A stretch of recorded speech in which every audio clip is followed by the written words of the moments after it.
Okay, I think we're ready to start. Good morning. We'll call the meeting to order. First item on the agenda is approval of the agenda for the day. So moved. I just have a question, I guess. That last item, that approval of contract for nurse consultation services, is that usually something that we just have on the consent agenda? That's normal?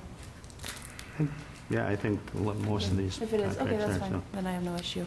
But if you, Yeah, I think, anyone you have a question about, though, you're free to have it taken off if you have questions No, about it. I don't have a so. question. I just wanted to make sure that that's protocol. I think it's, the department head, I think they know that if there was significant changes, that they would not put it to consent. We wouldn't Okay. want it that way. Okay, But if it's just like a renewal, I think we're okay. all right. Okay, I'll second the motion. we had a motion on the agenda and a second. All in favor signify by saying aye. Aye. Opposed, same sign. Motion carries. Citizens to be heard. Any citizens that would like to be heard on any issue not on the agenda? Seeing none, approved payment of bills and vouchers. So move.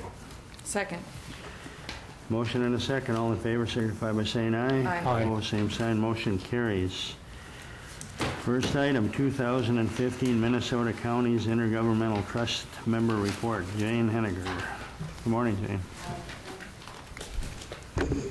Welcome, Jane. Good morning. Good morning. I'm Jane Henniger with MCIT, and I am Clay County's risk management consultant with MCIT, and have been for the majority of 15 years.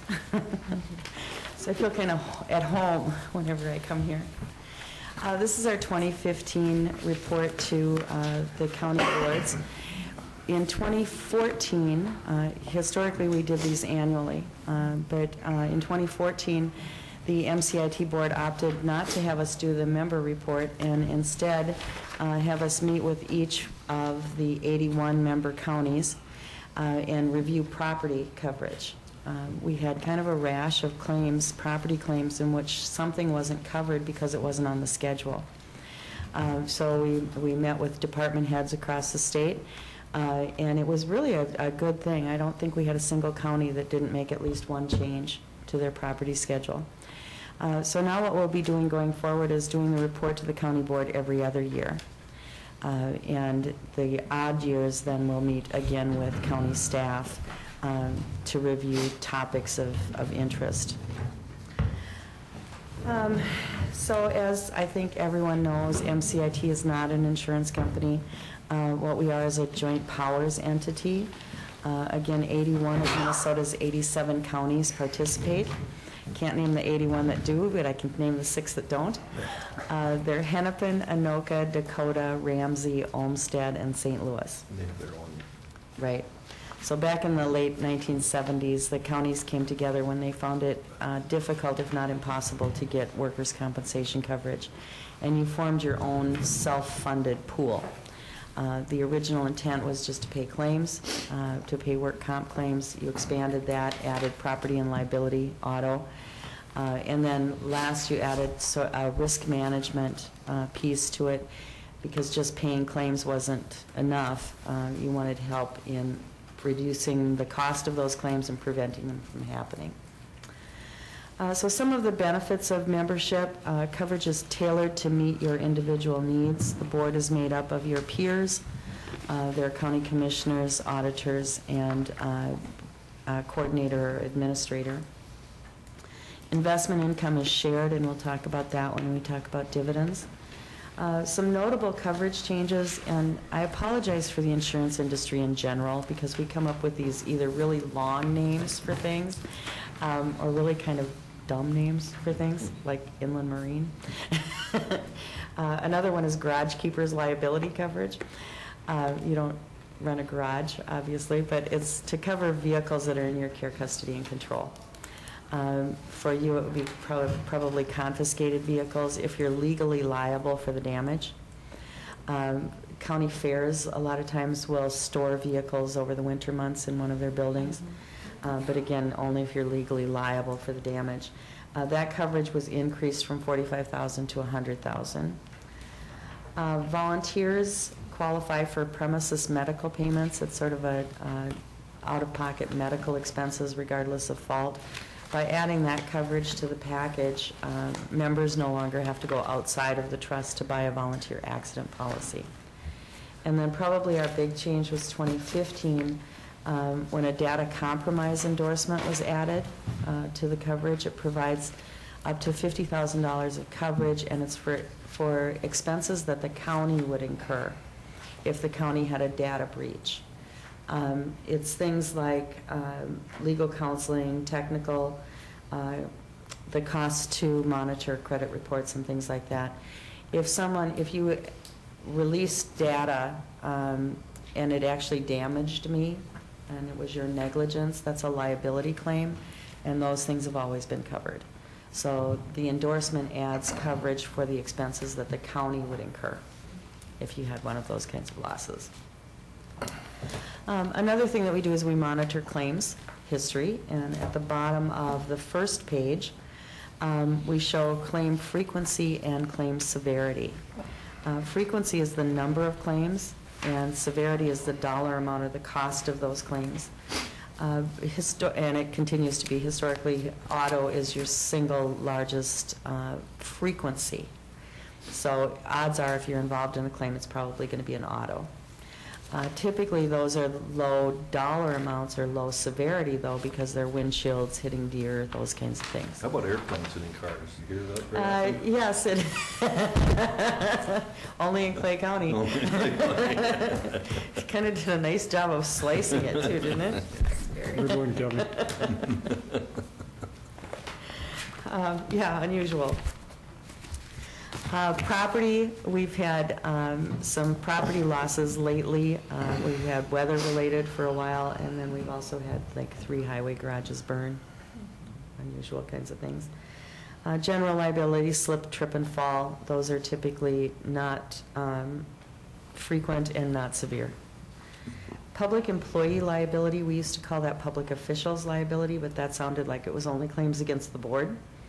When it's your professional liability, your employment-related liability, those are typically the most expensive claims that we see because they'll go to federal court. So it's violation of civil rights. It can be law enforcement liability, and the employment-related kinds of things, discrimination. So those are not frequent, but they're severe when you do have them. Auto, in the last year, just in the last, in 2014, we had 4 severe auto losses. So it kind of throws off the percentages of the total when it comes to severity. And there's no pattern to it, really. One was a sheriff's squad, one was a heavy truck, one was a bus, and one was a private passenger auto. So that pretty much covers the gamut of vehicles. So there really isn't a pattern to it. But it does make auto look like it takes a bigger percentage of the pie. When in reality, the public officials' liability claims haven't reduced in severity. It's just that they don't represent as large a piece of the pie. Pie is bigger. How's that? Workers' compensation claims, here we don't see a significant difference between frequency and severity. Sheriff and jail operations, 34% by frequency and 37% by severity. Hands down our number one. And then followed closely by highway, 18% by frequency and 26% by severity. We've actually, unfortunately, had more death claims out of highway than we have out of sheriff, which doesn't seem to jive, does it? And then the other departments follow, but they're much smaller percentages. Workers' compensation claims. Workers' compensation is the only coverage in the trust that's experience rated.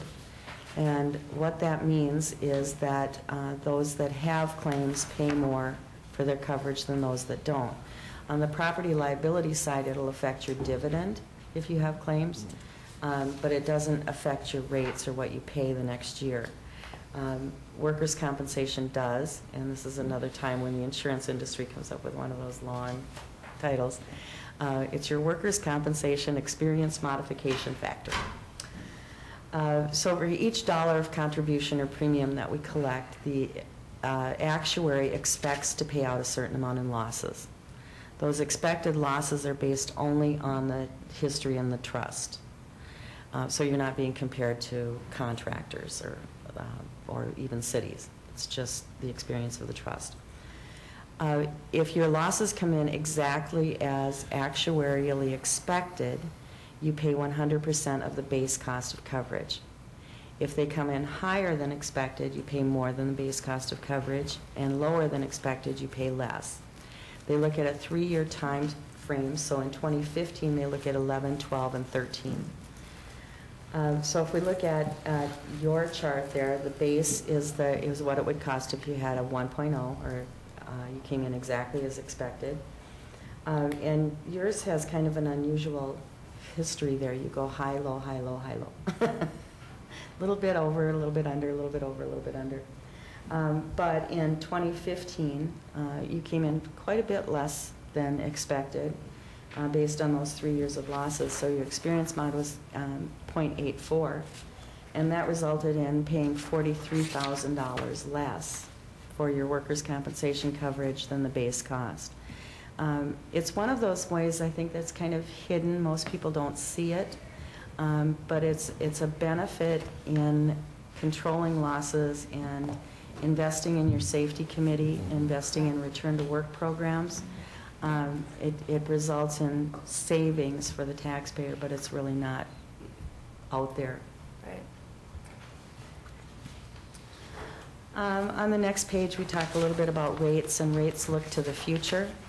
In 2014, we did have a rate increase, but then that was offset in 2015 by a rate reduction. Part of the reason for that property, again, we had the losses, the fires, and the weather-related stuff. Liability, we had some DPPA, Data Privacy Protection Act, the driver's license things. So you're talking about just Clay County now here? Or are you talking about this is the trust as a whole. Trust as a whole, The okay. experience mod was just Clay County. Right, but now you're talking about The trust as a trust whole. Yeah, okay. So we did see an increase in 2014, and then in 2015, we see a rate reduction again, so it pretty much was a wash. Reinsurance is another important piece of your trust. What you do is actually self-fund for the first $500,000 of each and every loss. And again, that's trust as a whole. Then you place reinsurance coverage for losses that exceed that $500,000 to protect your fund. So we have liability reinsurance, and we have property reinsurance. Property, we had a 2-year deal this year. There was no change really with the liability. It's a 4% decrease, but it's based on the caveat that we will not exceed a 46% loss ratio. So hopefully we're not going to get hit again. And workers' compensation, there was an assessment for the work comp reinsurance pool a while ago. The board chose to pay that assessment out of fund balance rather than passing that along to the members. And then down at the bottom of the page, we look at dividends. Dividends are the result of better than expected loss history and investment income. So MCIT, as well as insurance companies, invest money. You have to invest your fund balance. You have to have enough in your fund balance to allow for unexpected losses and that type of thing. And then also you don't pay all of your losses on the first day of coverage. So you pay your contribution on the 1st of January, but it could be several years down the road before you actually pay out liability claims and that kind of thing. So we invest the money, as does insurance companies. In a standard stock insurance company, that's returned back to stockholders. Because you are self-funded, and your only form of income is taxpayer dollars. Our only form of income is taxpayer dollars. So that money comes back to Clay County, and it comes back to the taxpayers in Clay County. So if you look at the chart there, we had some fairly significant dividends in 11 and 12. That's because we also invest in bonds. We had a good rate of return. They matured, and as everyone knows, we don't get those anymore. So it's a little more expensive now. The total, though, the total dividends just returned here in Clay County in 5 years totals more than $1.8 million. $1,835,688. So I think it's not often that counties are recognized for something quite so interesting as investing in risk management, loss control, and an intergovernmental trust. But it makes a significant difference. You know, $1.8 million in 5 years is quite a bit for your taxpayers. So since nobody else recognizes you, I will. Congratulations. Thank you, Jane. I have a question for you in regards to that. So the total MCIT dividend that was paid out in 2014 was $13 million, correct? Mm-hmm. And of that, Clay County received $250,982, which is just under 2%. What would Clay County's total premium input be in terms of percentage to the total premiums collected? I don't know. Okay. Um, It'd be interesting to see that. I'm curious to see how the end correlation of the dividend yeah. correlates with the, you know, if we get 2% of the dividend, are we 2% of the total policy premiums collected? Is there is a factor for losses I understand. as well, so it's not just paid in, it's paid out as well. But I guess, Jane, I look at that as being a tool to guide Clay County by being able to compare those two numbers. That's it.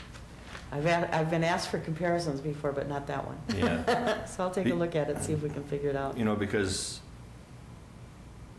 I mean, it's a ratio that's there that can mean something.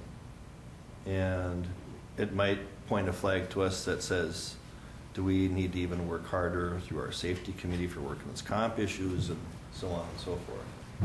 But it can be something that can be used from a business standpoint too. Interesting.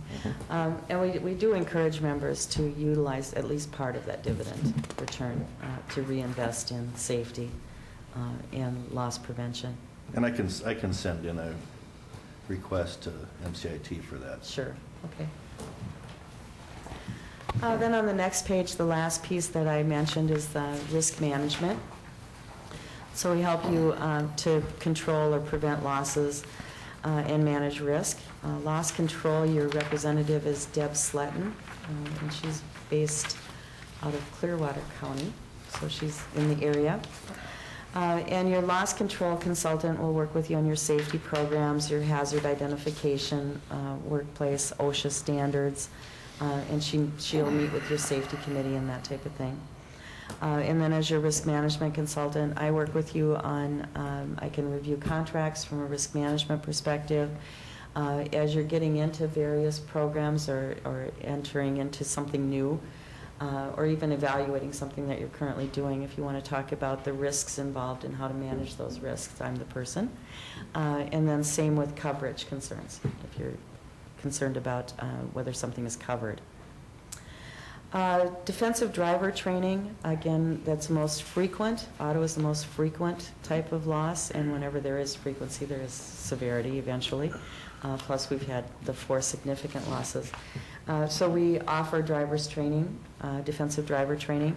We'll either come on-site or it's available online. We look to have counties participate in that at least every other year, and Clay County has participated in that one.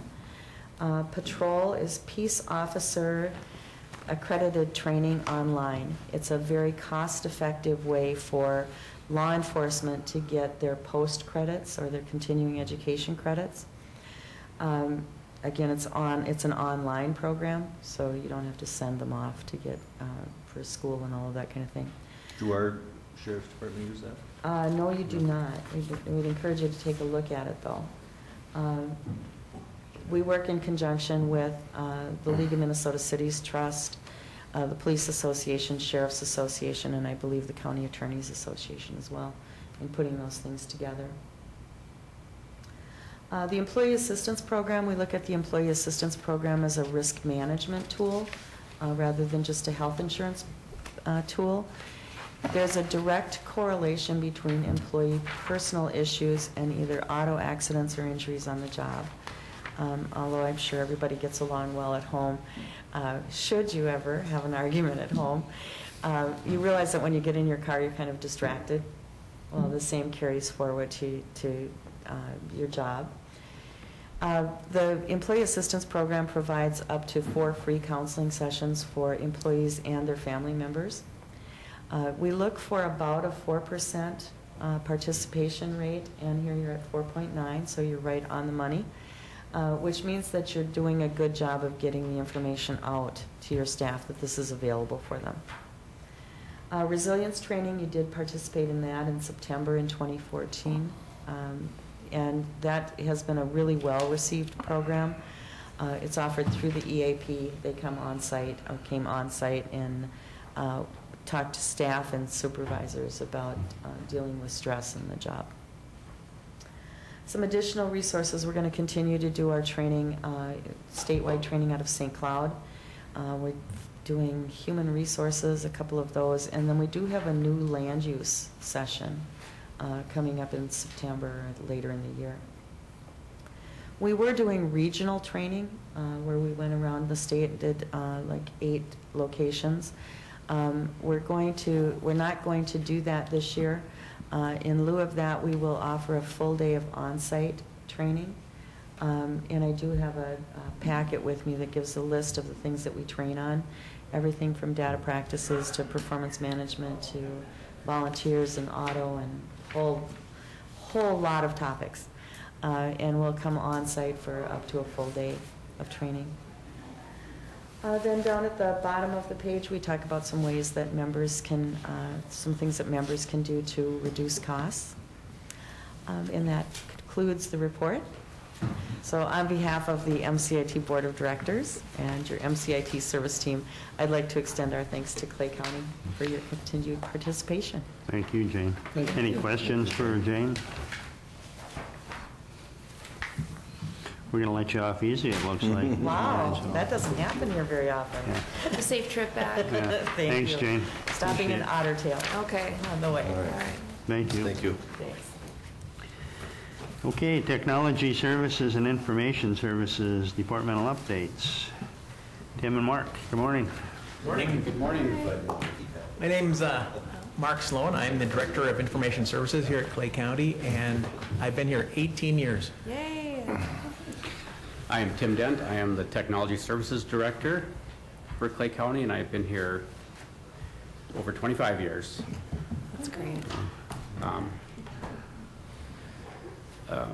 There's a little confusion in the past on exactly what to call us. We've undergone many name changes in the past 20-some years. Our offices combined are called the IT office, the Information Technology Office. We are 2 distinct departments, which we are the directors of. Back in the late 80s, we were called the Information Systems Department. We changed to the Data Processing Department sometime in the early 90s. Then we became the MIS Department in the 2000s. And now we have split into our 2 departments, mostly because of the nature of what we do. And that's what we're going to talk about, our 2 individual departments here. We'll let Mark start. Okay, I'll start and I'll talk about the information services and what it is that we do. Information services is, we handle specific, like it says, we handle the information, the data that makes all of our departments do what they can do. Everything from, and I'll go through a bunch of this in a minute, but all the different things, GIS and mapping and websites. But our customers for information services are our staff. We support all of our staff. We also support the citizens of Clay County and other agencies that are using our data. We're the ones that are responsible for feeding that to them. All right. We're staffed by 6 different people in our department. We've got a pretty good variety of folks, but specifically we've got myself And here's their names. We've got our database administrator, e-government administrator, database, and a GIS database administrator, GIS technician, and our multimedia specialist. All on staff right now. There's some terrifically talented folks there. All right, now, what we do, we break it down in a bunch of different areas of emphasis. GIS is one of our biggest, as we do all of our mapping, all our spatial data. Parcel maintenance is a big one. That's a really big thing that we do here. We're also responsible for addressing in Clay County. All the addressing in all of the county goes through us. I'm the E911 addressing coordinator for the county. So we take care of that. We make sure that our spatial data is current and accurate and available. A really big piece of what we do is take all that data, make it accurate, usable, and deliver it to the people that need it, whether we're doing it internally or externally with our partners in the state of Minnesota or our cities or our regional governments, all that. Our job is to make sure that they get what they need. And then we also do training on our GIS software. Website is a big one also. That's probably our biggest public presence, is how people interact with us. We have our website itself. We maintain it. We maintain our systems that manage that. We do training. One of the things that's not on there is how we. I forgot what I was going to say. So never mind. There's another piece that we do there, but I'll think of it in a moment. Database is our what drive everything. If without our data, we wouldn't be able to get what we need to do. So we have a large program that takes place to maintain it, maintain the systems, maintain the computers and the software and all those things that run our databases. Multimedia. Tim DeForge is right in the back right now. He's the guy that makes you all go on TV. But that's part of our department as far as what we do with that. We also do some other work for other departments depending on what their needs might be and as far as multimedia production. Some of the highlights, we maintain 28,000 parcels of property. We have 280 layers in our GIS system. And they cover everything from floodplains to census data to roads to addresses all the way up and down. We oversee over 4,000 web pages. We receive 500,000 hits a month on our website. So our impact is major as far as delivery of data. How has that, how has that increased since you did your revamp of the website? Are you seeing more traffic? No, it's stayed about the same. The overall traffic stayed the same. Okay. But one of the big things we've done, and I'll talk about this in a second with my future slide too, is we're really pushing for, as we move into the future, with our access to mobile platforms. Right. And we didn't used to have much capability for that. And with our new website, we do, and some of our new systems that we're rolling out, we also do. Okay. That's a really big push for us, is to be able to deliver our data mobile to phones. Thank you. And then we've got about 300 terabytes of data that we store here or manage here. Future, well, we're busy in the process of migrating from our IBM mainframe computer, which has been with us forever. We're still targeting this year as we'll move off of that into Windows-based computers. One of the things we're looking for in our department is we're moving more and more to cloud-based solutions. Our website's a really good example of that. Our new website now is a cloud-based solution, which means it's not here. It's housed in the cloud. The reason we want to go to cloud is it saves us some costs as far as the hardware it takes to run it here, but it gives us a really good capacity when it comes to, or capability when it comes to disaster recovery. All we need to do is get back online anywhere and we can bring our systems back up. Okay. We're right now in the middle of moving a bunch of our GIS applications to the cloud through ArcGIS Online. Some of those will be spooling up this month, so we'll be having some more options there coming along. Included with that is our move to mobile. We want to move more of our data to mobile, our website and stuff to mobile. We always are striving to get more applications out there as far as not things that people can do with us electronically, how they interact, get information from the county. And then, of course, training. That's always a big thing. We struggle to get training to our end users, whoever that might happen to be. And that wraps up the information services side. So we'll go back to Tim. All right. This is our mission statement. I'm not going to read the whole thing. Simply, what our job is to make sure that our customers can access the data efficiently and securely. You know, that job starts at the PC, to the switches, the routers, the firewalls, file servers, web servers, anything that you can get your hands on. Our department manages that. Our customers, mainly it's the Clay County employees.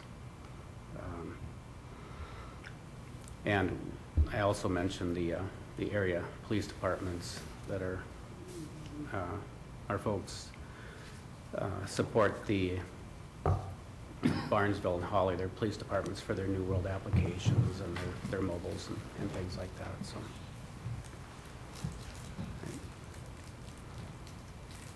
all right. We are also staffed by 6 people.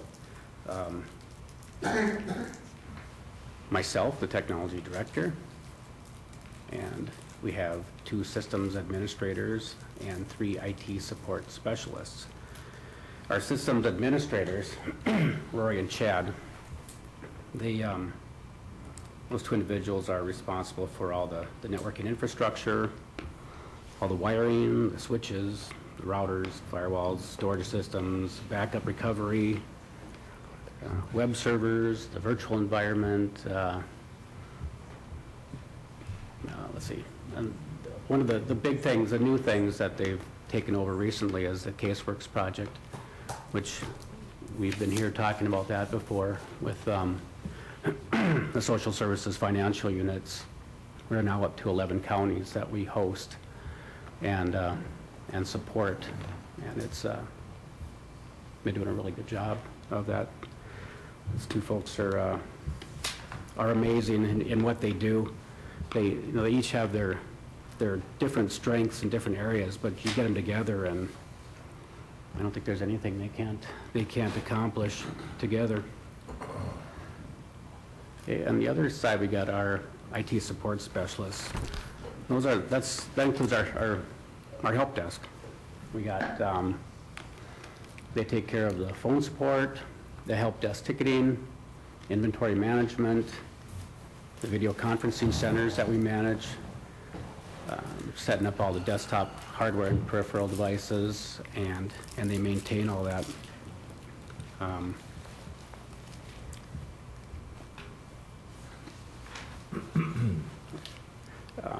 Those 3 folks, Matt, Pam, and Tracy, I don't think I mentioned their names yet, but those people are busy.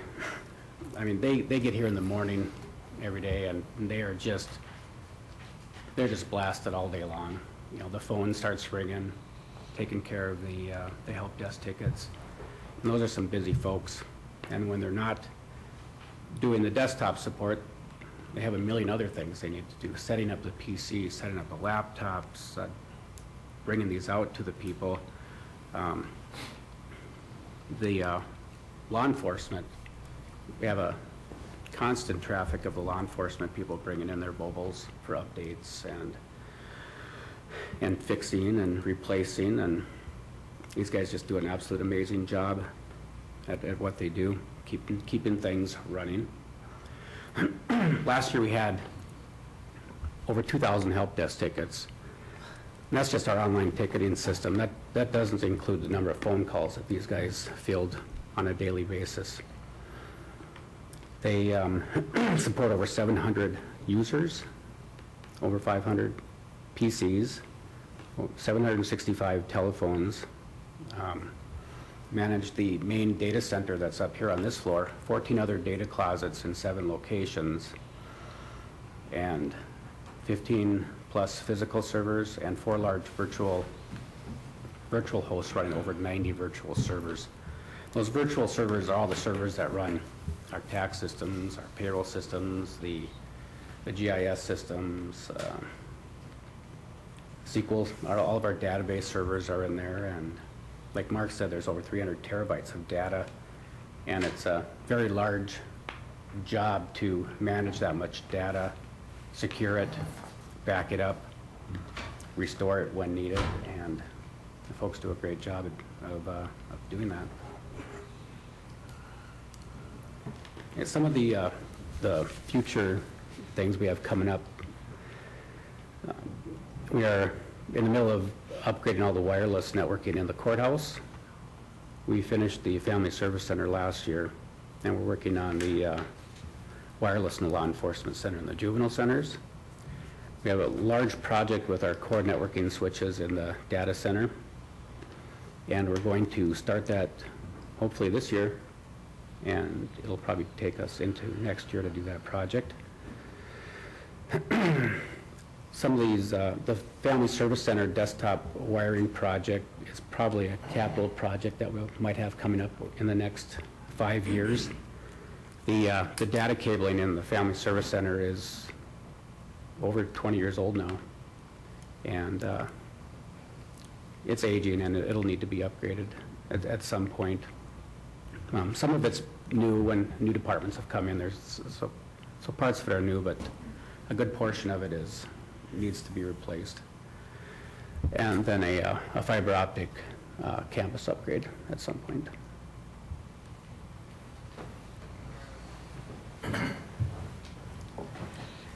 With that, that's Any our, questions? that's what we've been up to, and our staff are busy, and we are doing all we can to provide the technology tools for our staff and citizens. Thanks, Mark and Tim. Good update. Lots of incredible amount of information and data that you're taking care of. Kevin? Yeah, great report, Tim. Later this morning, we're probably going to be passing a resolution in support of constructing a new jail facility in Clay County. And as you may or may not know, we have two committees that go on right now. One is the dealings with the finance, and the other is the actual construction and operations. And I think it's going to be critical in some point in time where we're going to have to ask you to start to come to some of those meetings because I agree. The infrastructure plan that's going to need to be done, we're going to be looking for your expertise to make sure that what's being proposed from the architect standpoint and everything else is going to be sufficient for your needs. So I would, and I think we'll play that by ear, Brian, but at some point in time, probably in the near future rather than the too distant future, we would like to invite you to come to some of these meetings. And I think that's going to also potentially, maybe not this year, but by next year, change some of your focus. Yeah. So, but it would be a huge project. And We love new projects. yeah, but well, you'll be good at it, and we'll want you part of it. So, Okay. Any other questions for these gentlemen? I have one question. Right. I probably should ask you, when you were under the police, you do the radios for the police, or does this armor do the radios for the No, police? we don't do the radios. Okay, Just I thought you had the something on mobile there, computers police, and- on police The radio. mobile computers is what he said. Oh, okay. Computers, yeah. Oh, on the computers you do, oh, excuse me, different thing. Yep. Okay. They have all the squad cars in the county have the e-ticketing. Yeah, So they do ticketing. They all have access to the New World system over in Fargo. okay, thank you. Anything else? Thank you, gentlemen. Good report. Okay, thank you. Jail Administrator Julie Sabat. Request to fill corrections officers' openings. Morning, Julie. Good morning. Morning, Julie. Should we start with the openings? I have 3 Sure. full-time vacancies at the jail, 2 male and 1 female. These are all 3 DOC mandated positions that I have for my staffing plan. They've all been budgeted for 2015, and there will be some cost savings involved for each one because a couple of them have been here for a couple of years. So I'm asking that we go ahead and get approval to. Cost savings are good. That's Cost always a savings are good yeah. thing. Mr. Chairman, is it okay? Do you go through exit interviews with these? Does HR go through exit? I'm not sure if HR does or not. I'm just curious as to why they're leaving. I'm assuming they get an advancement to a... Yeah, I hire a lot of good people who are starting out in their career in law enforcement. Right. And so they get the opportunity to work in the jail and they become pretty good candidates for their agencies. And then recently, the Sheriff's Department had some Monday through Friday day shift jobs that people have been waiting for, so Okay. I see that too. Okay. Mr. Chair, I move to approve her request. Second. Motion to approve with a second. Any further discussion? All in favor signify by saying aye. Aye. Opposed, same sign. Motion carries. Thank you. And then the second item I have is we currently have a Tri-County Community Corrections boarding contract that is time for us to renew. Currently, we budget and have a contract for 2 transports a week and 12 beds. I'd like to increase that to 2 transports and 20 beds a month. And we are actually averaging closer to 30 out. That's 10 more than we had budgeted for in 2015. So this contract will save us a little bit of money because it is a lower rate that we'll receive. Currently, we pay $51.79 a bed, and this contract will be paying $48.17 a bed, so 16 cents a bed. So we will still probably be over on our budget for boarding, but this should help the impact a little bit. Okay, questions? I'd like again to comment, and back when we were doing the jail study in 2008, 2009, we didn't have the significant amount of transports out, and at that point in time, we felt that the amount of transports was a more reasonable financial option for us than bricks and mortar, right? But I think as we move forward with trying to establish the need for this new facility, we are now seeing that the cost is escalating to the point where our costs are going to exceed the bricks and mortar. And so it's just another indication of the need to act to replace the facility that we have. And I guess I just want that out there for the public record because it is significant. So that's my comment on that. Any other comments or questions for Julie? Move to approve the contract. Second. Motion and a second. Any further discussion? All in favor signify by saying aye. Aye. Opposed, same sign. Motion carries. Thanks, Thank Julie. you. Thanks, Julie. Request to hire full-time position in non-secure unit. Steve, come on up. Steve Larson, the director of the detention center. Good morning. All right. Good morning. To say things have been busy over at the juvenile center this year would be an understatement. Our non-secure program has seen a significant increase over the last 7 months. Our budget's set up for about 10 kids per day, and we've been averaging about 13 and a half kids per day during that time. And we've seen a variety of different issues at the facility, behavior-wise, or mental health issues. I know I've shared with the board the concerns that we've had. The kids that we're getting in non-secure now are more similar, or are the same kids that 5 years ago we were getting in detention. And so those staff are having to deal with those different issues. We have part-time staff that roughly are about 50% of our staff right now. And so with our variable houred staff, it's pretty challenging to find them, to maintain them, have them be able to work the hours that we need them to work, and just the level of experience makes it challenging. And lastly, this addition, there are still times in our scheduling pattern that don't allow us to have full-time staff people on the shift, and this addition would allow us, at least on the AM and the PM shift, we would have a full-time employee at all times. Based on our usage, we have revenues. We're projecting revenues over expenditures.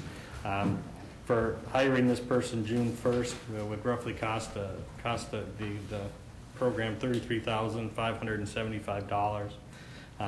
And right now we're projecting to have revenues that would cover that expense. So Additional revenue. additional revenue. Questions for Steve? Mr. Chair, just a comment on your third paragraph here.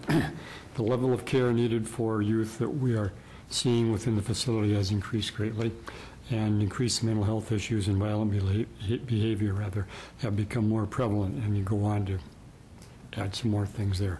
And I know John is on the local advisory council for children's mental health, and this is not going to get any lessen. It's going to increase. Seems to be increasing. Yes, so I think the request they have in front of us is something we have to do.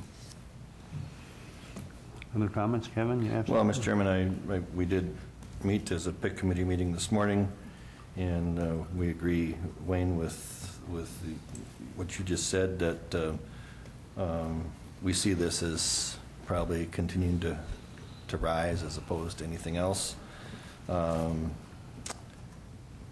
And our committee did fully support this request. We did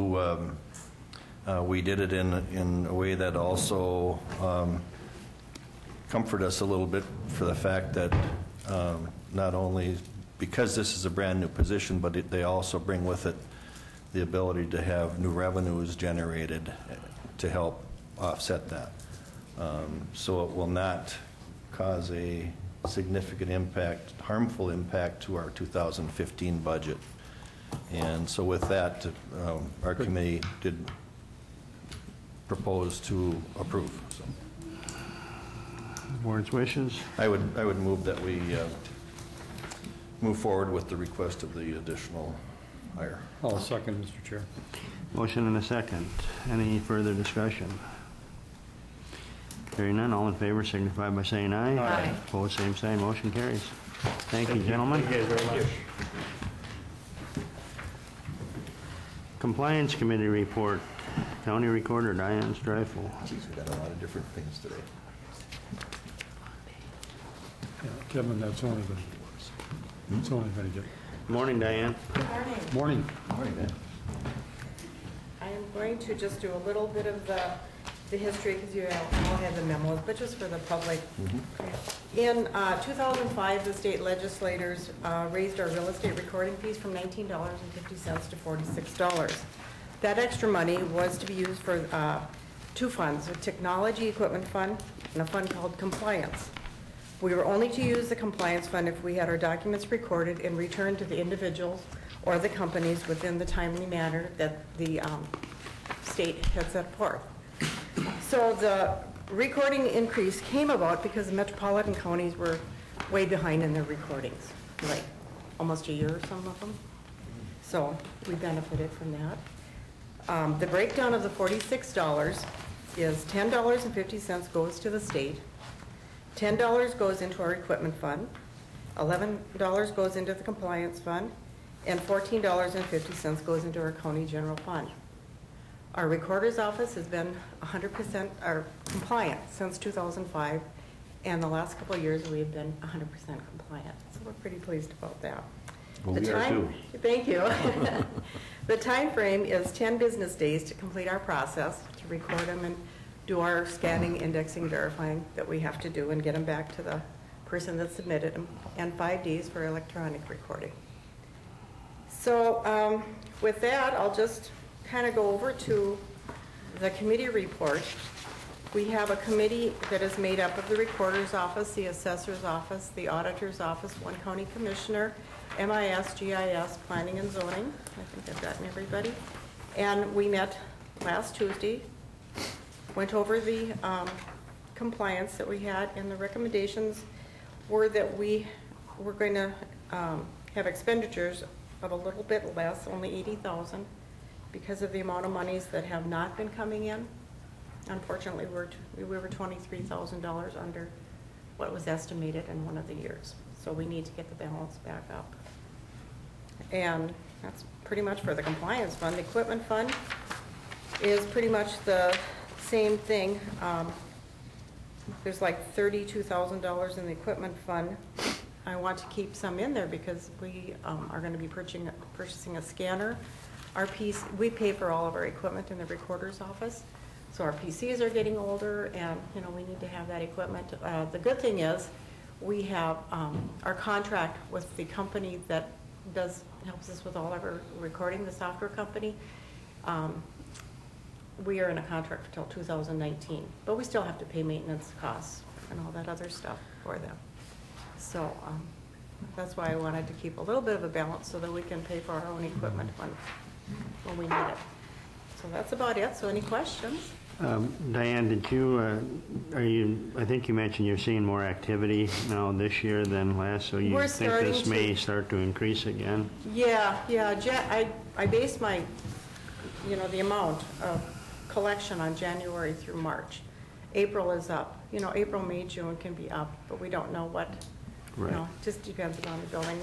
But at least right now it is showing some Showing some increased improvement. activity, Yep. yeah. We're actually have a potential plat, not in Moorhead, out in Glendon. That might be like 40 lots. Oh, We haven't had good. a big plat, like that for a long time. So, Any other comment? Mr. Going back to the Compliance Committee recommendations, so as we start probably here, Brian, in the next 2 months or so, you'll be doing some early stuff on the 2016 budget. So the proposal for 2016 here then, this is what is being recommended to incorporate into our 2016 Right. budget, is that correct? Yeah. The 80,000?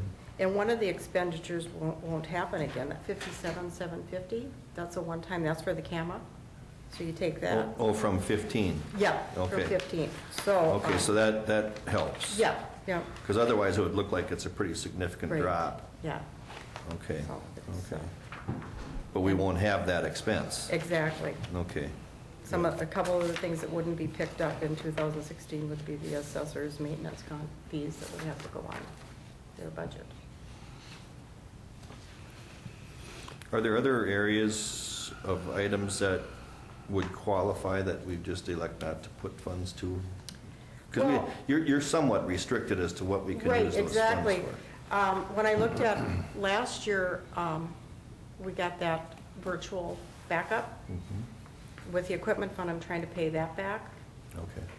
And the maintenance, it looks like, is like $4,500 a year that's going to be on that. So that should be incorporated, I would think, somewhere, because that helps, well, it helps everybody, but it helps, Sure. we have to know we have backup so that our documents can be recovered. It's got to assist your department. Right, it's got to assist our department. Right. Okay. Any other questions for Diane? Oh, Ryan, Mr. Chair, sorry. just an observation that Kevin hit on there. There is a shift to the general fund on this.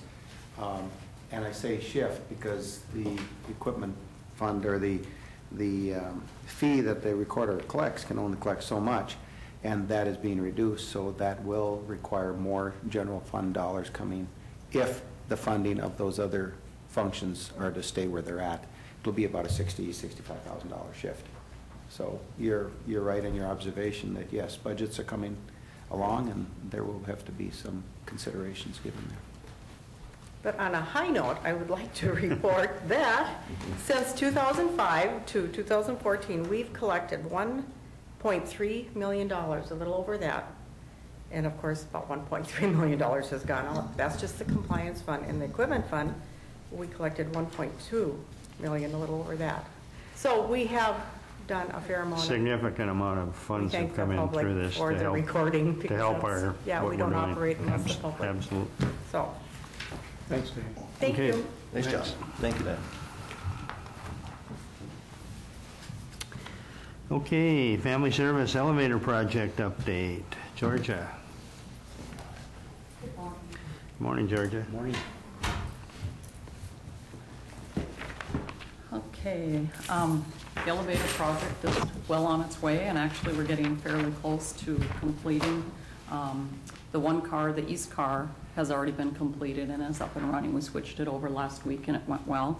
And hopefully the west one will be completed, we're hoping for by the end of May. So we're or- close to not having people trapped in the elevators. All Well, right. at this point, hopefully we shouldn't have anybody trapped in them any longer, but the one is refurbished now and working, or replaced, I should say, and working. I attached just a breakdown of what we've spent to date on the project. Talking with Otis Elevator, the contract for the project, the majority of the expenses should be completed by now. They don't foresee anything major. Some of the items that we had to do, the Cummins power generator, that was hooking up to the generator to make sure the elevator, when it shuts down, it runs on the generator power. We had to move a sprinkler head, and then, of course, electrical was to connect the fire panel to meet the code. the elevator, the phones that were in the elevators, they were actually connected together. So if you were stuck in one elevator and someone else was in the other, it was the same phone line, and by code, we had to separate those. So that was an unforeseen item that we weren't able to see. But that's where we are to date. Again, the majority of the expenses they feel have already been incurred. They're not aware of anything else at this point other than what we have listed. We'll put the new flooring in the remaining elevator once it's completed. Mr. Chair, I have a question. We owe $117,000 to Otis Elevator. Do we pay them every 2 weeks, or how do they bill us? We started with a percentage down, and then once the parts arrived, we paid them again, and then the final will be once the project's complete. Okay, and that will be a single check for that 117? Correct. Okay. And what's the timeline? We're hoping end of May, early June. Thank you. Mhm. Any other questions for So are we going to be running a little bit over? We will be slightly over, yes. Okay, because I just noticed because we've already paid them $298 and we still owe them almost $118. Well, the 298 actually includes the items that were not part of the contract. Oh, okay. So the 219 includes everything that's listed in the blue. The contract with Otis will remain within what was bid. Okay, the board's wishes? Proceed. Do we need a, We don't approve of the expenses? No, mainly information. No? Okay. thank you. Yep, thank you. Thanks, Georgia. Mr. Chair, I guess I have had conversations with her. I would like it if the board approved those additional costs. They aren't part of the bid, so possibly for auditing purposes, they wouldn't be absolutely needed. You have approved the architectural contract, if you remember earlier, but there are some costs in there that if you could approve. Yeah, that's the way it is in our agenda to approve it. I'll move to approve the additional expenses on the elevator project. What are they? Which ones are It's anything in blue, so it's the, all the stuff in blue? Well, the architect's already been paid. Right. Okay. And the newspaper ads. $27,387, correct? It would be Cummins, FM Flooring, Nova, Rick, and Simplex and TCB. But the amount we're approving is the $27,387? no, the 19,000 at the beginning for Oh, the okay. architect has already been approved. And so have the newspaper ads. Okay, so any of the additional nominal fees, I guess. Was there a motion? Jenny made a motion. Was there a second? Not yet. I will. Second. Motion and second. Any further discussion? All in favor, signify by saying aye. Aye. Opposed, same sign. Motion carries. Thanks, Georgia. Yep, thank you. County Capital Improvement Plan, Building Maintenance Supervisor Joe Olson and Georgia. Oh, you didn't get very far, Georgia.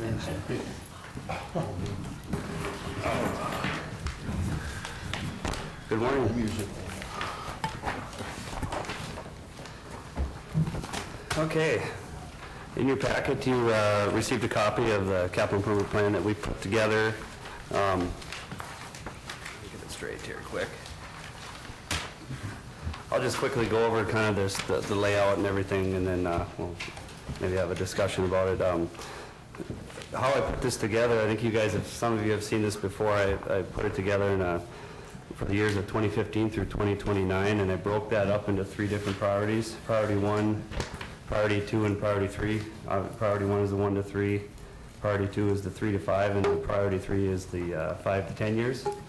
How I came to this list is I've met with several department heads, had some discussion about what their needs are, and as you can see, I've added highway to this as well. I talked to Dave, and him and Nathan are going to put together kind of a list of their outlying shops and stuff that they need. So I also visited with my own crew, and they played a pretty important role in putting this together, because they deal with this stuff on a day-to-day basis, so they really know what's going on with that. So once we got a list together, I did meet with the building committee, and we were able to meet a couple times there and kind of dissect it a little more and take some stuff off and add it kind of in through the maintenance budget. So this is kind of the list that we ended up with, and it's kind of an ongoing list. I think I've put on everything I can identify, but I know that sometimes things pop up. We so I think it'd be a good tool to add if things do pop up.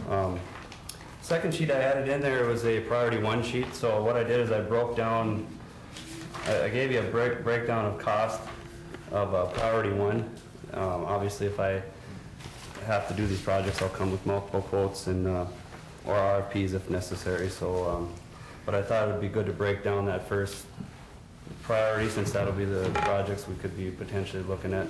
So, but an important note here, obviously you guys are talking about the jail and the new facility there, and I'm talking with Steve too. I know he could possibly have some projects coming down, so I understand we have to keep creative on keeping these systems going until we transition into this.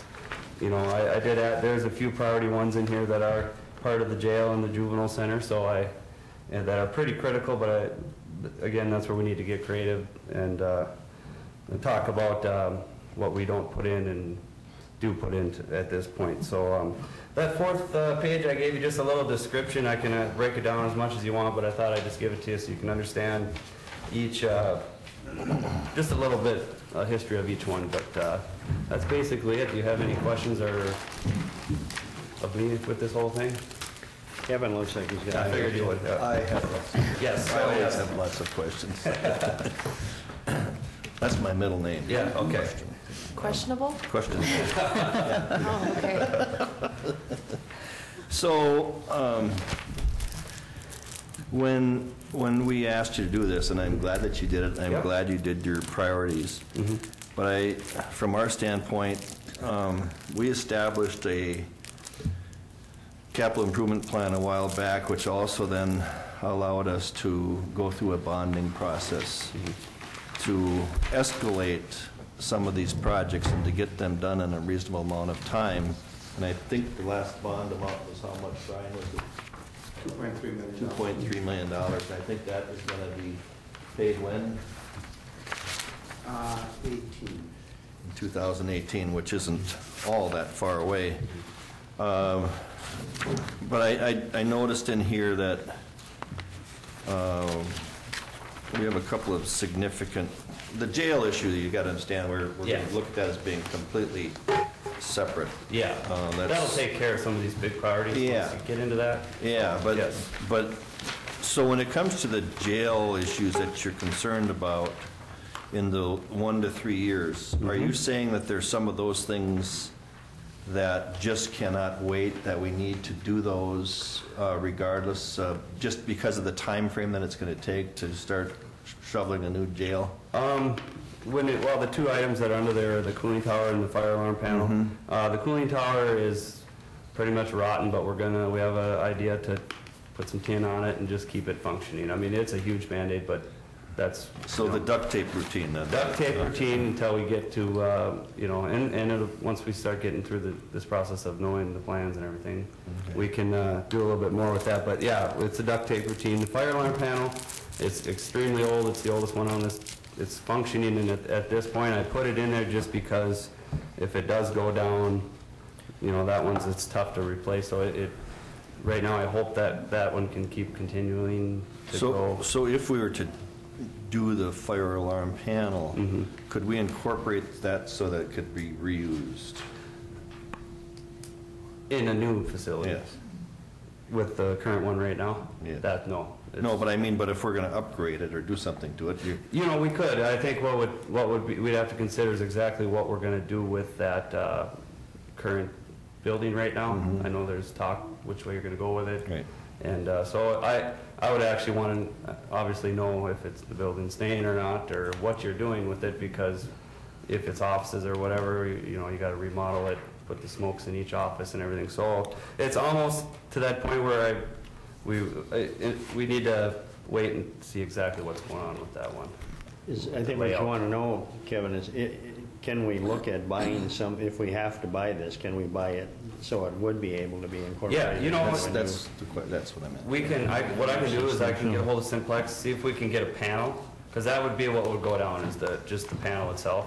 See if we can get a panel that can handle a big jail facility too. So I can look into that option. As far as the cooling tower, duct tape option, we'll work on that. So the duct tape option is the $33,000 for the on the cooling tower? Yes, and That 33,000 is... A lot of duct tape.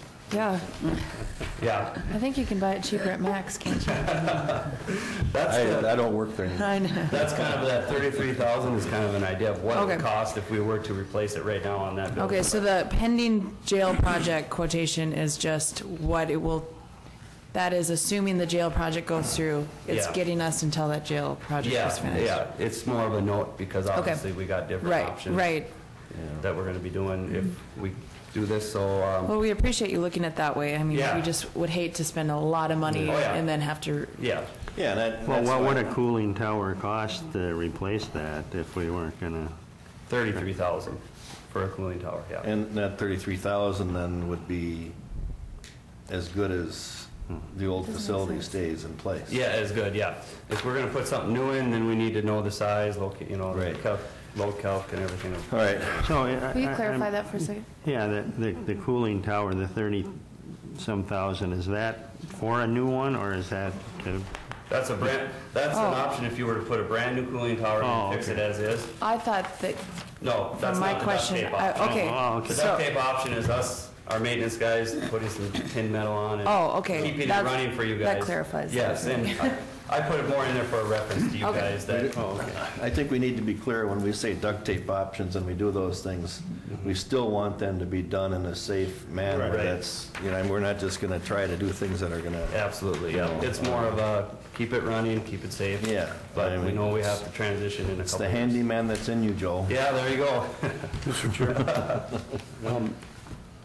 Frank, can you bring us up to date with what took place at our last meeting? I was not able to come to the second half of our building meeting after we were at the American Legion for the volunteer dinner. What was the recommendation of the committee?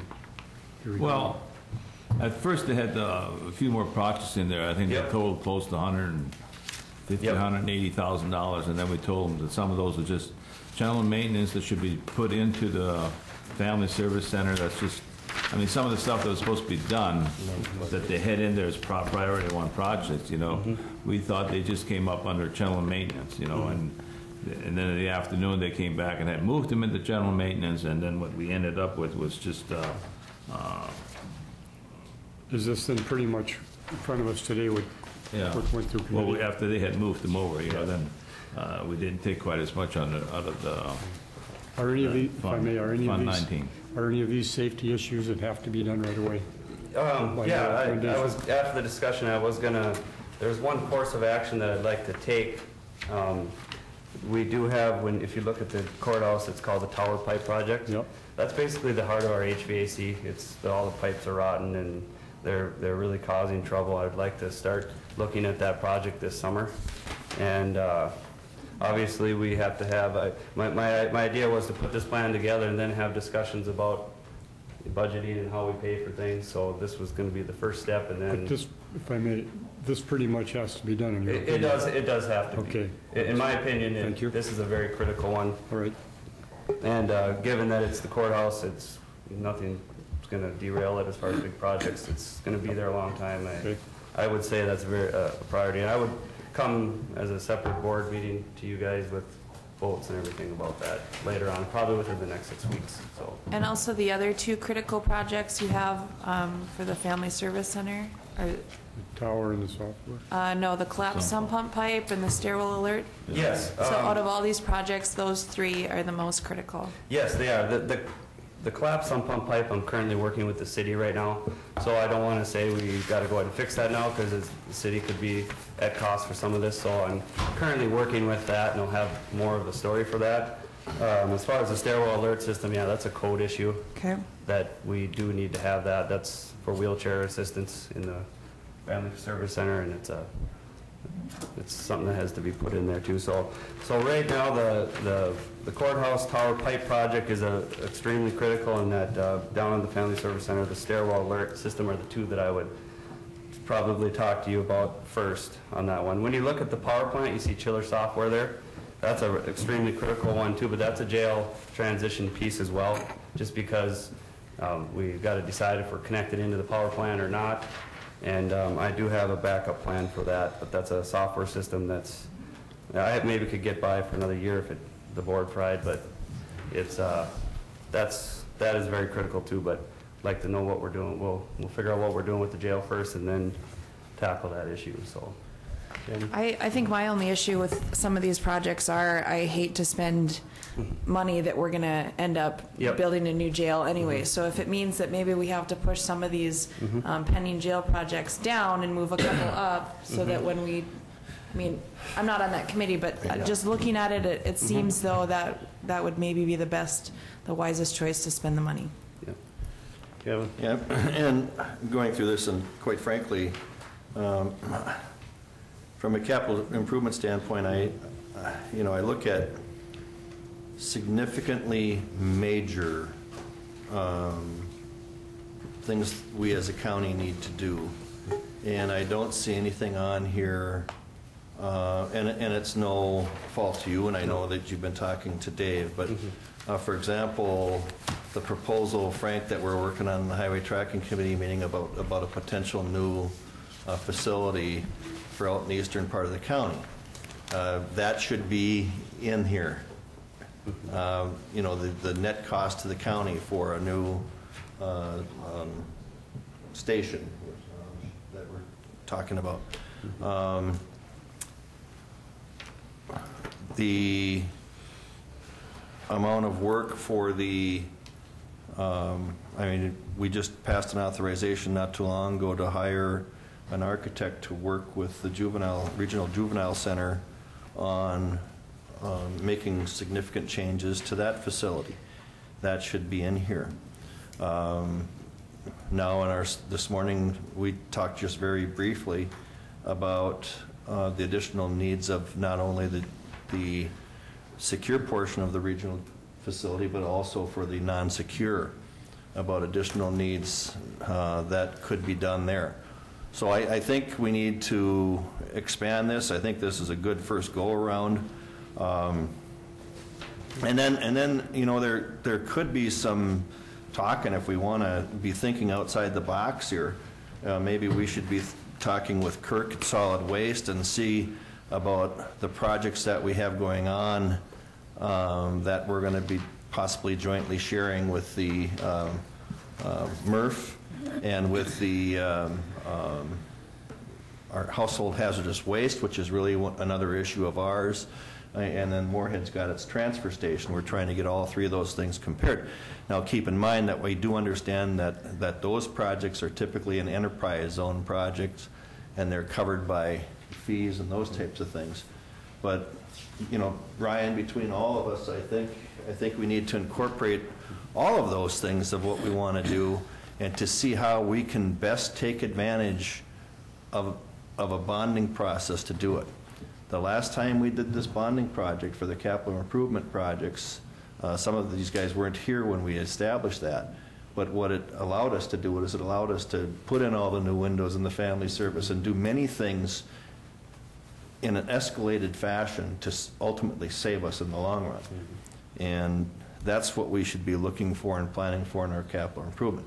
It's justifying the needs, finding a way to get them done while prices are low, and so. Are we looking at this fund being an improvement fund, or, you're adding new buildings to it and stuff like that? Or you want to add more buildings to it? That would be definitely involved, because we only got $188,000 left in this. It's not going to build any buildings with that, So. No, but we're talking about. It would have to take a bonding. Frank, when I look at a capital improvement plan, I'm not talking about just things we need to repair. Okay. I'm talking about things we need to invest in. That's part of a capital improvement plan. And if that means something new, then that something new should be in here. And then that all goes through the priority process, and then we have to determine how we're going to pay for it. Now, the jail, we understand the jail, that is such a monster that's going to stand all on its own. But the fact that the highway department would like to have a new shop in the eastern part of the county, that should be in this capital improvement plan. So, and then all of these things, then you find out, okay, which one of these can we do in the 1 to 3 years, the 3 to 5 years, you put it together, and you develop your bond on that. And I would say, Brian, isn't that last bond that we did pretty successful for the projects that we did? Oh, absolutely. So, Commissioner Campbell, so just from my standpoint then, what I've put together is almost kind of just a piece of the pie of the whole thing, Yes. kind of, is what you're, yes. okay.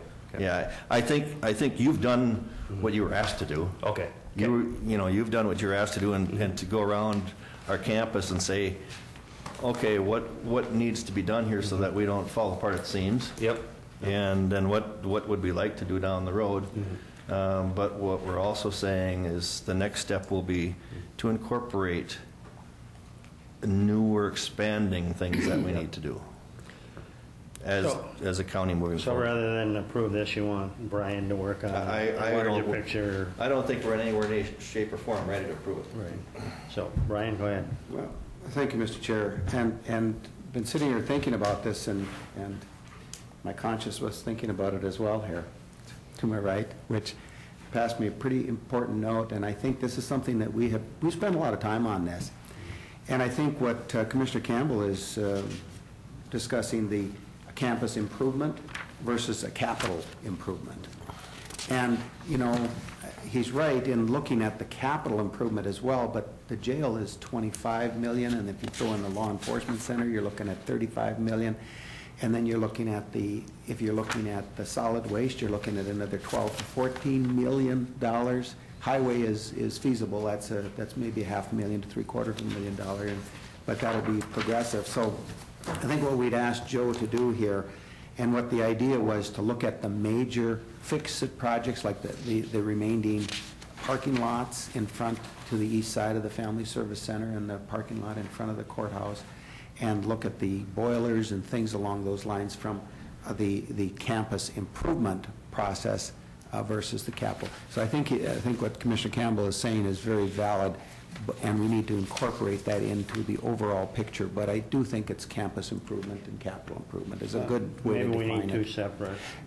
Possibly. I think that needs some discussion. One for these major Yes. building projects, and then one Yes. for a major maintenance capital Yeah. improvement. Mr. Chair, So,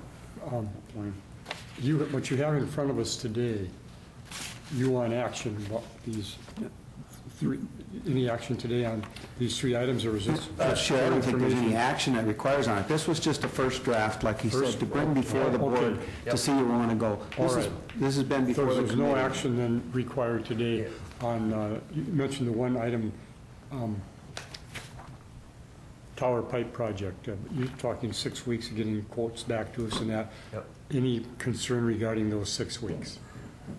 With, Is that too Commissioner long? Ingersoll, within the 6 weeks, I think we're fine. It's not Thank you. drop out, but it is one of them where But this is in 6 basically- months, it would be a This issue to me, is yes. basically for information today. Yeah, this was kind of Thank a you. first step, and then I thought after that, with discussions of everything we're going to do with this, I Thank would you. start coming to you with these projects after we've figured out how we're going What we to. went through at our committee meeting. Yep.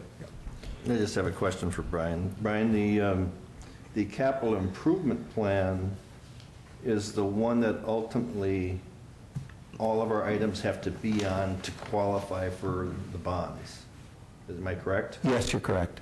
Okay, Yes. so, and that's why I refer to the capital, that all these other projects should be part of the capital improvement plan, because the capital improvement plan is the one, if a project is not incorporated into our capital improvement plan, it does not qualify for the bonding dollars that we established to do those jobs.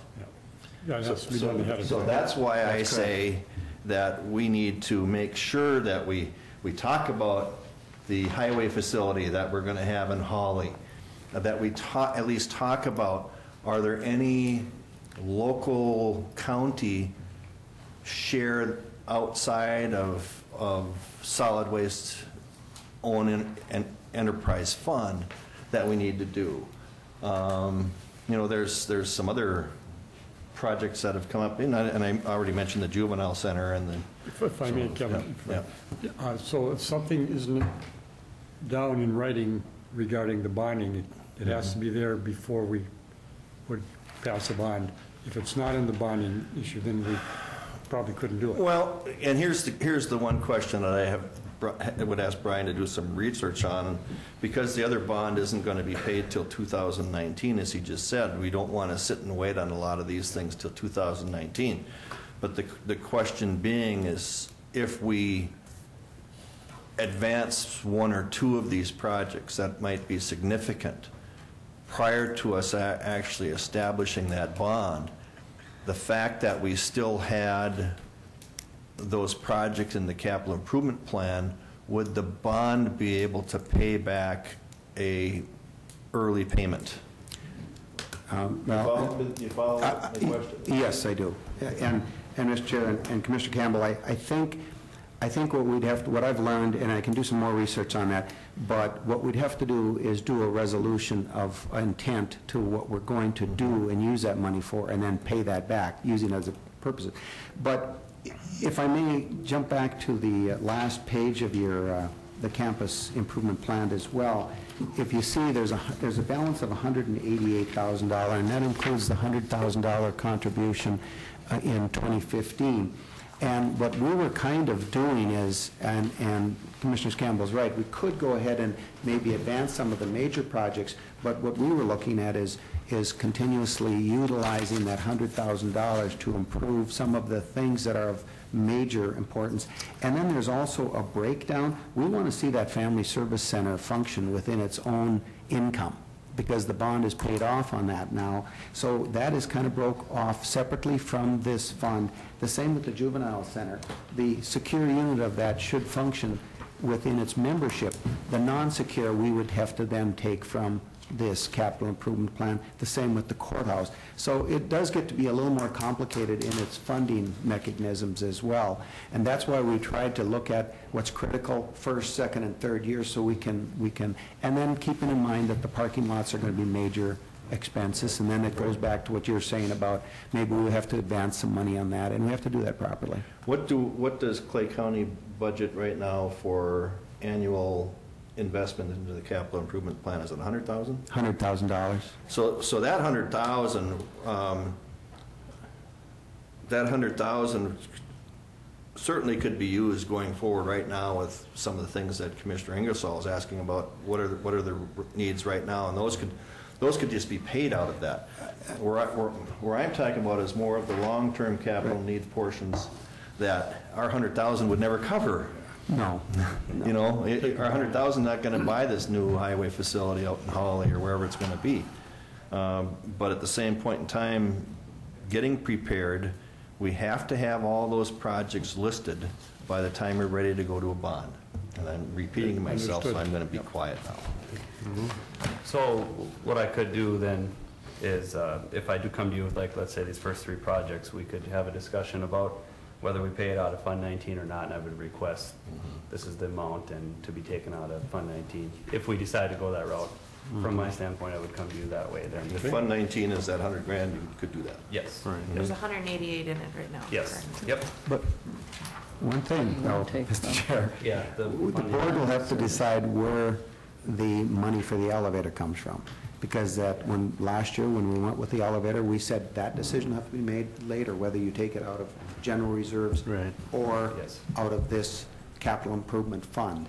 So that, we can't spend that 188 until that decision is made by the board. right. So we'll have to keep an eye on that. So this is just more or less informational Yes. today in regards to bringing you guys up to speed. Any project that I come in, we'll have a discussion with Brian and how we're going to pay for it and have it set before I request. Thank you. Okay, thanks, Joe. Thanks, Thanks, Joe. Georgia. Yeah, good, thank you.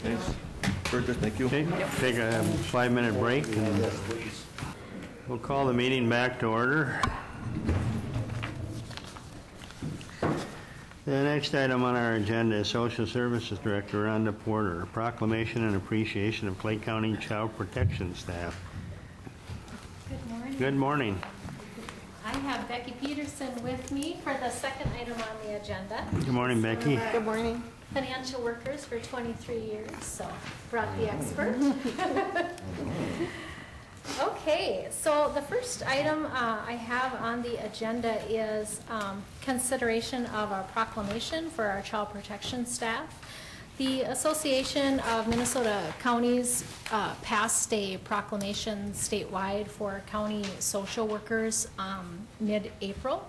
And as a part of their proclamation, they encouraged the counties at the local level to consider the same.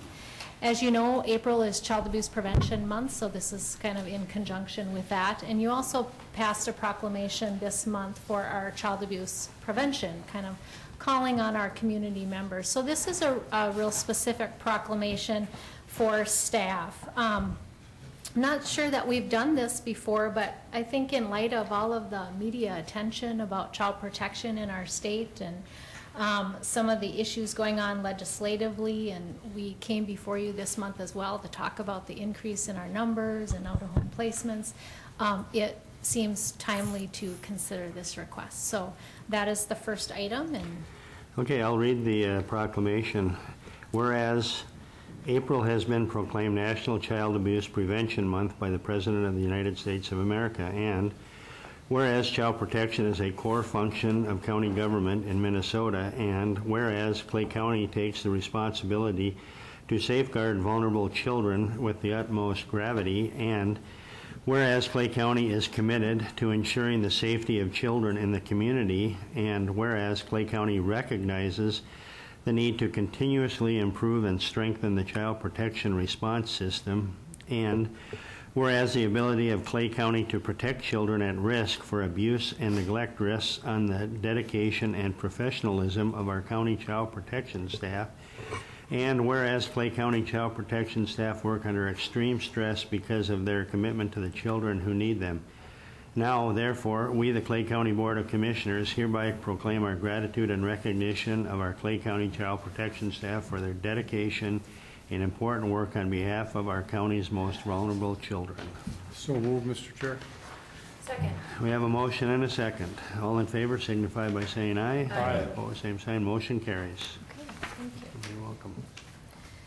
All right, the second item on our agenda, and I did send out to you in the board packet, a letter that our Region 4 Human Service Directors would like to send to the MNsure Board of Directors. And so I won't go through the letter, it's quite lengthy. It's really written for the board to give them some real specific examples of what's happening at the local level for some of the individuals, the applicants applying for public health benefits.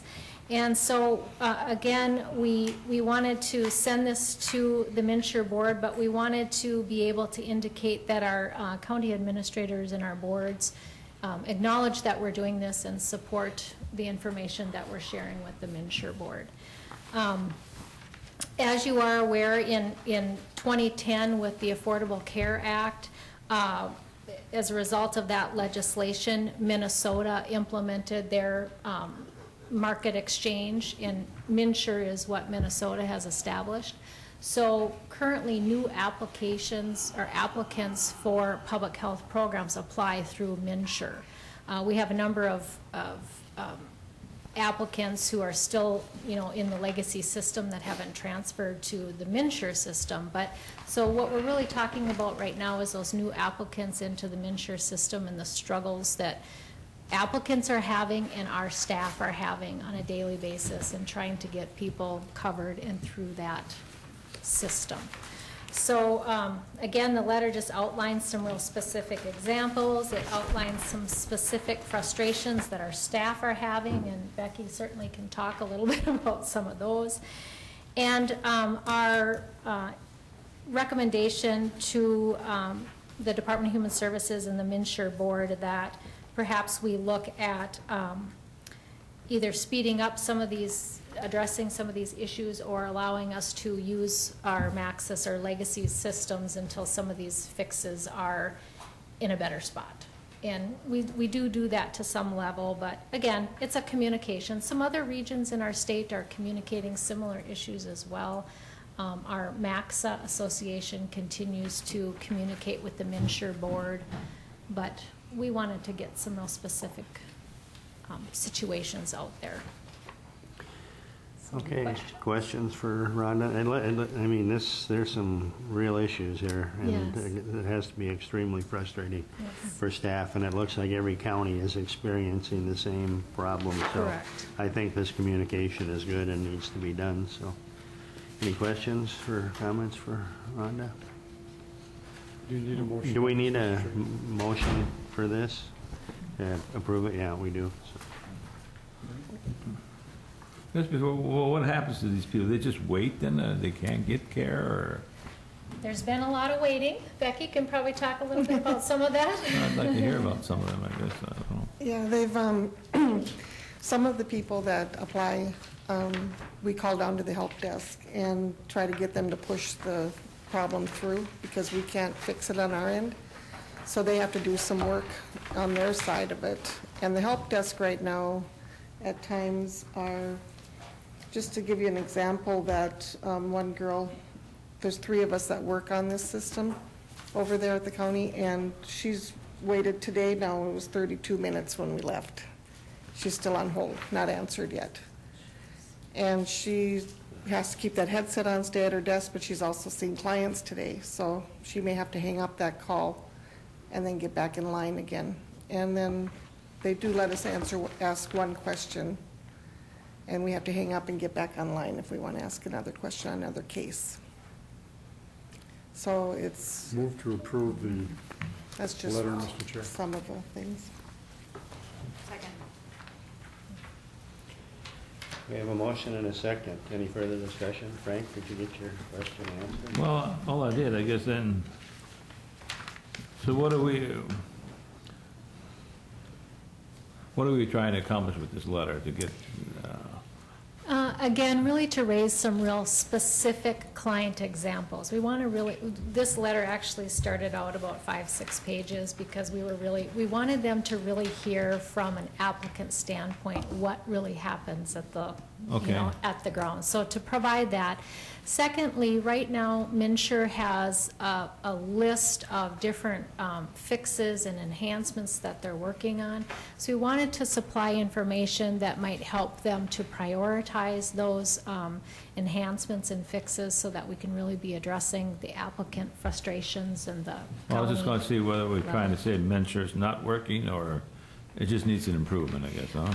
Well, MNsure is what we have. I don't see that changing. So we really want them to focus on some of the priorities to address the frustrations for our public health care applicants and county staff who are trying to get these folks on that really need health care coverage.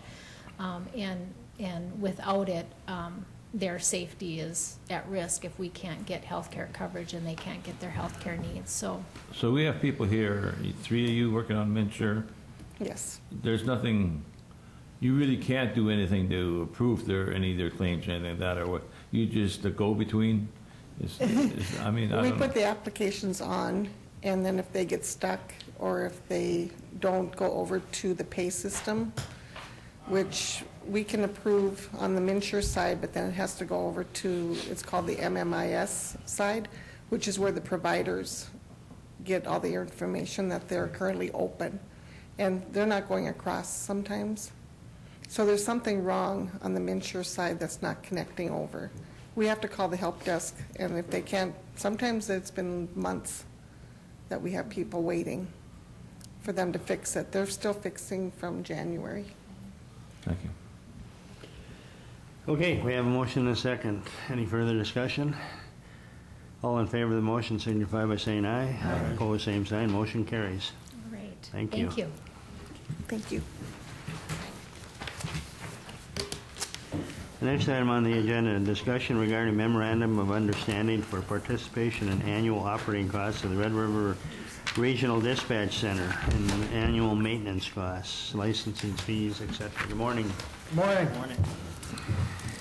A few meetings ago, we discussed this, and Commissioner Campbell requested a little more information, and we proposed I submitted a proposal for an option with a phase-in. I believe everybody has that spreadsheet in their possession. So going forward, one of the options or a proposal that we would like the board to consider is phasing in the participation of these 4 cities in a 3-year phase-in. In 2016, they would pay half of their allotted amount based off of population. 2017, they'd pay 3/4 of their responsibility. 2018, they would pay the full amount, and then 19 and 20 would be that full amount. Since 2009, we've had several memorandum of understanding. We would continue that, but then change it to 5 years now. It would conclude on 2020. There'd be a new census, a new population count, so the percentages would change. Okay, any questions for these gentlemen? I think it's a reasonable way to resolve this, and Wayne? Matt, do you see any concern about 4 communities? There might be some disagreement from them. I think probably 2 communities will have some disagreement of the 4. What would happen if, say, one of these communities decided, no, we don't want to pay? Then, well, I don't anticipate that happening, but it's a what-if question. Well, they may risk losing some services provided by dispatch. Thank you. And I would, the memorandum of understanding, Assistant Attorney Schmarz has reviewed the memorandum and has approved it as well, so. Jenny, everything good with this agreement? Yeah, it's very much in line with what we've always had, just adding the new parties. So it looks good from my perspective, and it'll yet to be seen what the other entities believe, but yes, it looks good from our perspective. Okay, any further questions? The board's wishes? Well, we discussed this at the committee, and I move to approve this 3-year phase-in. Second. I have a motion and a second. Any further discussion? All in favor, signify by saying aye. Aye. Opposed, same sign. Motion carries. Thank you, gentlemen.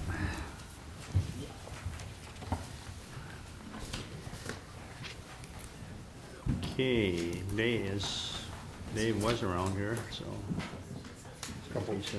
Committee report? Yeah, we'll see. He was here, so we might as well get him on if he's standing in the hallway, so.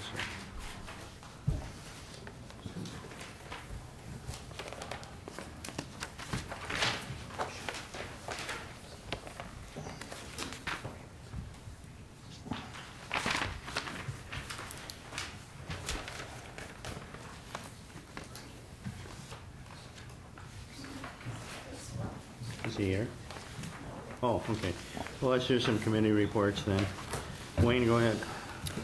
Thank you, Mr. Chair. On Tuesday, April 21st, Local Advisory Council of the Adult Mental Health, General Business, Agency Reports from Transitional Employment, Moord Police Department, Lakeland Mental Health, Solutions, and Summit.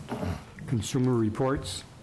Then there was a discussion of the Local Advisory Council's upcoming May presentation to this board. And then transportation continues not only to be a central concern, but also a barrier for several clients when it comes to keeping appointments. Tuesday, April 21st, again, Moorhead Planning Commission special meeting. General business, and then there was a denial of a variance and house moving request to and for the 500 block of 11th Avenue North. The vote was 5-1 for both actions. And that will go in front of the City Council, and they would have the final say.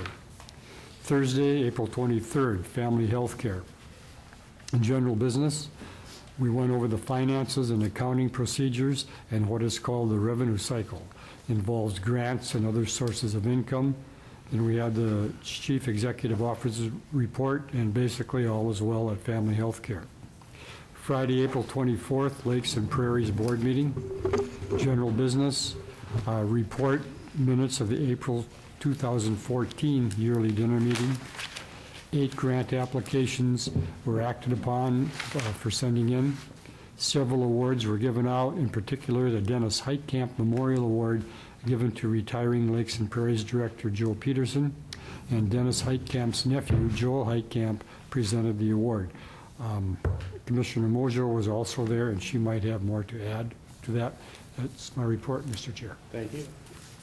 Frank? Tuesday, I attended the planning commission meeting. There's 4 variants of requests. A lot of interesting discussion there. I know there's one request for South Moorhead there, where Moorhead hasn't annexed that area in yet, but someone wants to build there, and there's a lot of discussion there, and a guy wants to expand, and because it's not commercial, that he can't. Zoned correctly. It's not zoned correctly yet, and I don't know if it's just an overlook thing or something like that, but they found out he can't build there. I guess there wasn't approved, but very good meeting, good discussion there. Also, while we were ready to discuss the armor radio, we had a discussion of that. Last night I attended the Dilworth City Council meeting, and they had their audit report, and had a very good report that they came out ahead and stuff, and so probably this thing we approved today probably won't hurt them quite as much, but, but it will affect their budget. But they had a good budget report there, and they're doing okay there in Dilworth. That's it. Last Tuesday, I also attended the Planning Commission. There were four topics. It was a long meeting, good discussions. That rezoning request will come back to the board, though, for your final approval. And I also had the Lakes and Prairies annual meeting on Friday. Just want to also reiterate our appreciation for Joe Peterson's service as he retires in the coming weeks. And then yesterday I had Lakeland Mental Health Center, where we met. We acknowledged some employee recognitions for their service. Also wanted to say that the Moorhead site is now offering a Farm Blue on-site pharmacy services, so they're going to kind of test it out and see how that goes, and maybe offer it at other places. So that's a pretty big thing. And also, May is Mental Health Awareness Month, so I wanted us to remember that. That's it. Thank you. Kevin? Yeah, thank you. I had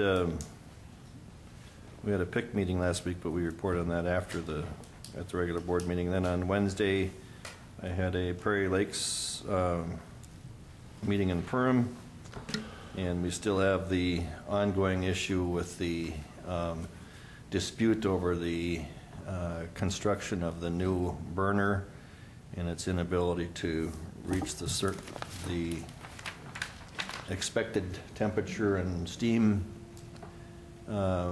production. So we are still we're get ready to go through a mitigation process on that, and we think we have a very, very strong case there.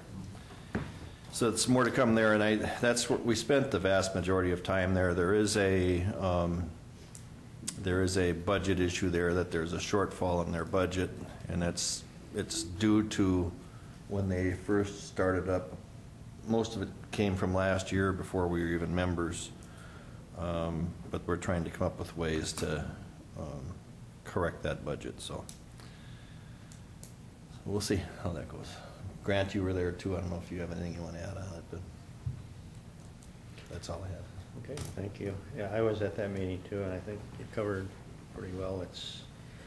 That's probably going to be an ongoing issue for a while to deal with what's going on with that steam. But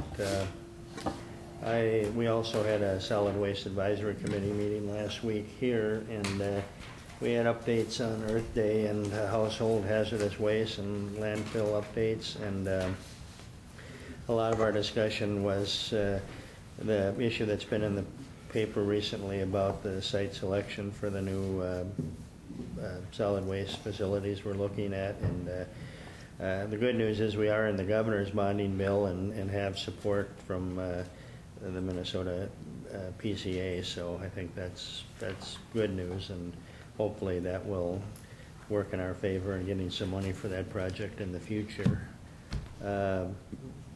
PIC I was at too, we already discussed that, and then the recorder's compliance, and we had the discussion with Diane on that at our meeting today, so that was it for me. Brian? Well, thank you, Mr. Chair. attended a meeting reference to dispatch fees, and that's been already addressed and taken care of. The same with the Recorder Compliance Committee met. I had about a 3-hour meeting with Scott from Klein McCarthy, the architect that you just recently employed. A very positive meeting. It was really an eye-opener, and he's going to be coming to our next construction meeting with an agenda. I sent it last night about 11 o'clock, I guess, so we'll be putting that out today sometime to that committee, and we'll be making, I think, some real good progression as far as the layout and ideas and things. So that went really, really well. Then had a conference call that lasted quite a while as well with a kind of a diversion advisory group, and there is a trip to D.C. I don't think Clay County is participating in that. I'm not sure if either of you commissioners that are on that are going, but that is May 5th through the 8th. So we talked about an agenda there and the stops and the OMB, and then there was an update on the legislation, appropriations committee, and the PPP. And PPP stands for public-private partnership. You guys have heard about that before. There's a lot more interest in it this year. It really seems to be gaining momentum in Washington, and you got to realize things move very, very slowly there.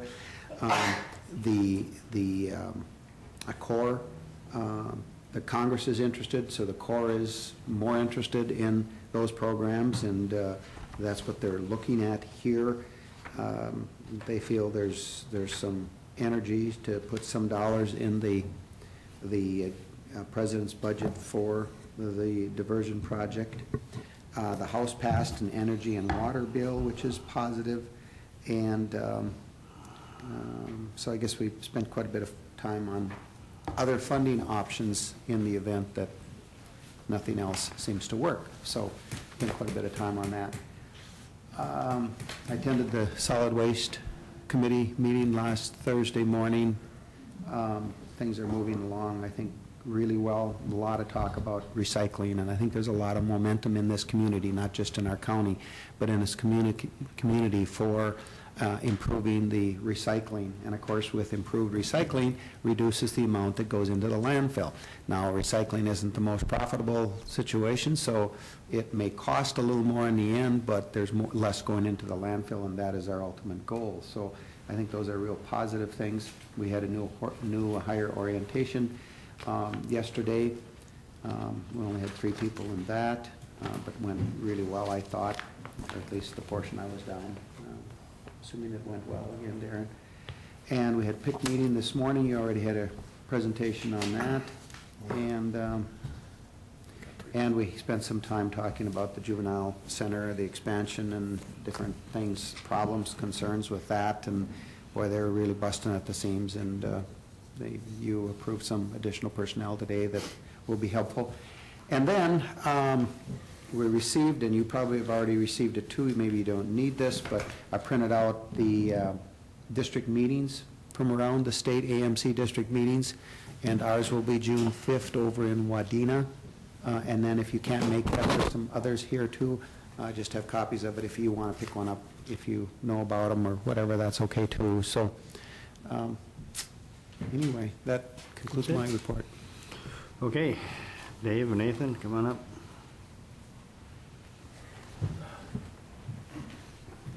Morning.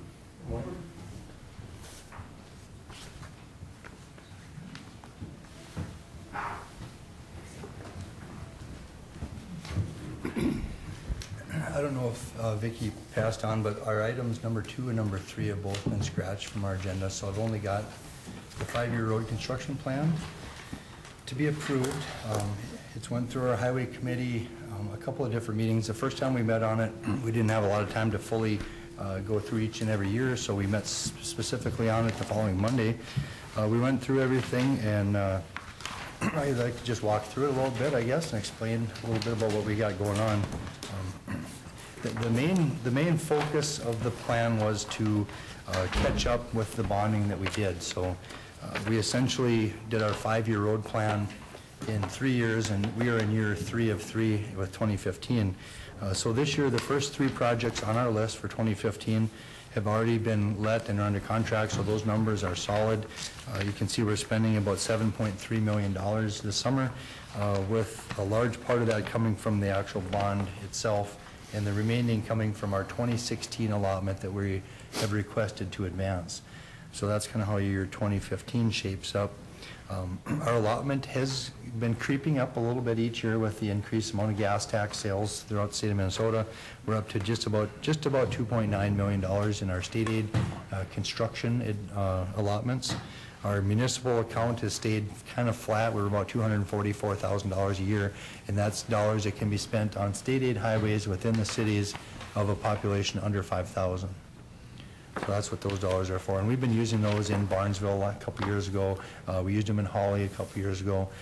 Currently in the plan in a few years we'll be in the city of Glendon, as well as we also would like to get to Comstock and Ulen. We've got some road issues in both those communities. So we can use regular state aid dollars in those cities, but we can't use the municipal dollars outside of the communities. That's kind of the rules that they set forth for those dollars. So what we typically do or have done is we let that pot of money, the municipal pot, grow a little bit, try to get, and there's only so much you can let it grow. You can get close to 3 allotments, and then if you don't spend that money, then they cut you off and you lose money. So we either utilize it or transfer it into the regular state aid account.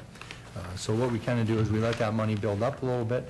We go into the communities, do a project, and then the additional funds needed come from the state aid account or a cost share between this city or whoever it might be. So that's a little history, I guess, there.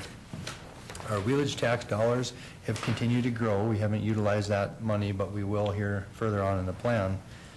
In the county, same with the county or the green fund, green line there, the county funds, we also are letting those grow for specific projects. On page 2, in 2016, you can see we really don't have a lot of major projects because these are the years that we're making our bond payment. So you can see project number 11, or 12, I mean, I should say, is a $2,190,000 bond payment. So a large chunk of our state aid dollars is basically going right back to make the bond payment. The project number 11 is our kind of our big project of the year, and that's a grading project on County Road 95. It's a 5 miles of grading. There's close to 300 cars a day up in that area, as well as several subdivisions that are fairly active. The road was years ago gravel road in very poor condition. In the spring it was extremely soft, a lot of bottoming out. We added gravel to it and put a stabilizer on it, as well as there's areas where we put chloride, and there's areas that we put a kind of a seal coat, like a double application of a seal coat on there. We're probably in about 6 or 7 years. Correct. Yeah, since we did that, we spent, I think it was a pretty good chunk of money for that seal coat. Might be as much as high as $80,000 per mile, but it gives you a very good appearance of almost a paved highway. And I think a lot of the residents, it looked like a paved highway, it acted like a paved highway, but it didn't have the strength because it was only about this thick. So when you get the heavy traffic and the spring conditions on there, it fell apart. We've continued to patch it multiple times, patching, a lot of dollars, a lot of staff time out there, and we're to a point now where I think the next step would be in a roadway improvement, and that's where we're going. So we're looking at grading that project in 2016, and then projects 5 through 10 are just bridge replacements that would be funded either from the small amount of state aid regular participation or county funds. So we have got some work to do in 2016, but not a lot of big projects. But that was our focus when we did the bond, is to mostly make bond payment. Are those just culvert replacements, or are they going to be bridge? They would be bridges replaced with a box culvert. Okay. Kevin? Dave, the County Highway 95 project, I've asked several times about needing to change that over to a county state aid, to the county state aid system, and I know you said you guys have got the paperwork drafted up on that. And are we looking at a switch with that with 22? Yeah, I believe that. I think there was a couple of different switches we were looking at doing at the time, but yep, Cassaw County 22 would be one of the roads that would be switched. So I would like to see us move forward on that as well, and then maybe as soon as you can have that ready, it should come to the Highway Traffic Committee and for this board to approve. But I think that's going to need to get done so we can start drawing a state state dollars to work on those projects. Or they can qualify for our state money, so. The one reason why we haven't quite got that done yet is the incorporation also was going to be kind of paired with the road through Glendon. That's fine, yeah, I remember you talking about it. And there was kind of we didn't, there's no state aid bridge monies to do the project in Glendon, so that kind of pushed us back a year. Is that correct? That's correct, yeah. But maybe we could just do it in 2 different phases. We'll do the 95 switch, and then when we're ready, we'll do the switch in the city of Glendon. We were going to do them together. How long of a stretch is 22? Is that an equal 5 miles? I didn't think so, yeah. So we were going to take 22, and then I think there was another road, maybe in the northeast part of the county, combine those switches with 95 and 117 in Glendon. So it was kind of going to be a bigger matrix of a switch, but we can do it in 2 parts. I believe we can try to make that work. And at least get the 95 done first. At least show us our options there, if you would. Thank you. Yep. Jenny? I have a question just in regards to the wheelage tax from my point of reference. How much is that generated annually? 320,000. Okay. Yep. That's pretty the county consistent. portion. Yep, that's our 70%. I think we agreed to take 30% and split that amongst Moorhead and the other small cities. Okay. Page 3, year 2017. There again, the only major project that we recently have found out is project number 18, and that would be our share of a signal replacement in the city of Glendon. MnDOT and the city are working on kind of their improvements to their comp plan, which would include a lot of access changes and some additional turning lanes, and then they're looking at upgrading their signal in the city of Glendon. And we've got the north and the south quadrants or legs, and the MnDOT has the east and west legs, so our share is about 200,000.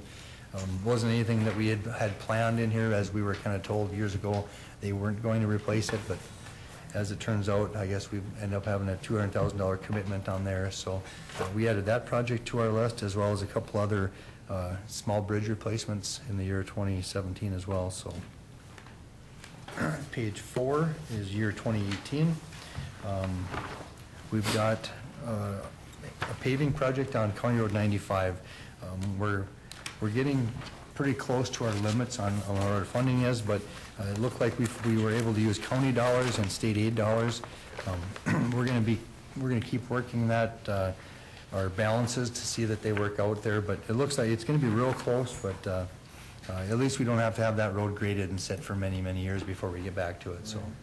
Dave, on that, I see there that you bring the state aid construction balance to a negative 2.589.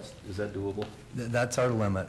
Is that the limit? That's Yep. That's the actual. What percent is that? It's 90% of what the allotment is. Yeah. It's 90% of that 2.877 million. And that's not the first time we've ever reached our limit. I think we reached our limit quite a bit. Yeah. The one thing that doesn't take into account would be is if, projects come in a little bit under budget, and that state aid allotment does creep up every year a little bit. Right. So we're hoping that it kind of works its way out. We're pretty close to the limit there, though. I mean, 1 or 2 unforeseen things could make things extremely tight, but I guess we'll cross that bridge when we get there. There's also additional county funds that could be taken into place if we run into a bind that, we haven't really foreseen, but the other big project is project number 23, and that is our street project partnership with the city of Glendon. We're looking at about a mile of urban project right in front of the school there. It would include new streets. The streets are in terrible shape and extremely narrow, as well as there's no sidewalks. We've also got you can see in the far right corner there, the local funding. I guess that's the city of Glendon's share that we've been working with them on. And there was a Safe Routes to School grant that we've recently been awarded. Nathan, what was the amount on that? It's 375,000. It's in the red on that same line number 23. Yeah, so we received some federal funds as it's a shared application with the city and the county. But that was a very nice thing to see. That kind of relieved a little bit more funding on both of our ends, so that was nice. And as well as project number 25 is our bond payment for 18 in the amount of $2.25 million. So we're getting close to the end of our bond payments. So. The last page 5, year 2019, we show 3 more bridge replacements, and our final bond payment in the amount of $2,050,000, and then at that time we'd have our commitment with the bond all wrapped up. So we kind of did what we said when we initiated the $10 million bond, is we work hard for 3 years and then pay back for the next 4 or 5 years. We actually included quite a few more projects, I think, if you know, in the plan that we maybe originally thought we could, but we just kind of kept putting the puzzle together and figuring out how we're going to do it. And we actually got a fair amount of work in here, more so than I think we thought we would have 3 years ago. Yeah, in regards to that, at our last highway tracking committee meeting, I did ask Dave and Nathan to, now that this process is just about done and close, the whole bonding issue is to, if we can somehow analyze how that ultimately did work. Did it meet our expectations? Did we save what we thought we would save? You know, because we're talking about doing this again coming up with our capital improvement. That seemed to work, but it's always good to do an analysis to make sure that we don't, not only do we think it worked, but that we know it worked. And so hopefully you guys can come up with something there that can be beneficial. Thank you. You had mentioned 2 through Comstock. Yep. Are you the intercity replacement? What, I don't see that on here, so I was just wondering where that. Yeah, it's not on the 5-year plan. It's kind of on our radar. Like I said, we've got Comstock and Ulan, which is some small city projects that the roads are getting rough. We're starting to spend some more dollars out there as well as receiving complaints. So yeah, I think that'd be one of the top few projects if we do another bond at the end of this plan. Right. Commissioner Mojo, I can maybe, I think what he didn't show here today is that they did also bring forward to us a list of priority projects that didn't meet this, and I know that 2 was on that list. And so I think it'll just be a matter of time when, if we do another bonding issue, we might be able to escalate some of these things and bringing in more. And but 2 is certainly one. As you recall, last week we had the mayor of Holly was here. That project also was not on the 5-year plan, but we did tell them that by 2020, which was a year that they did, that it could possibly fit in. So that those kind of, I think they're both on the radar. I think how many did you have in there of those? 17 projects that did not meet this one that are still, you know, fairly significant priority. Yep, absolutely.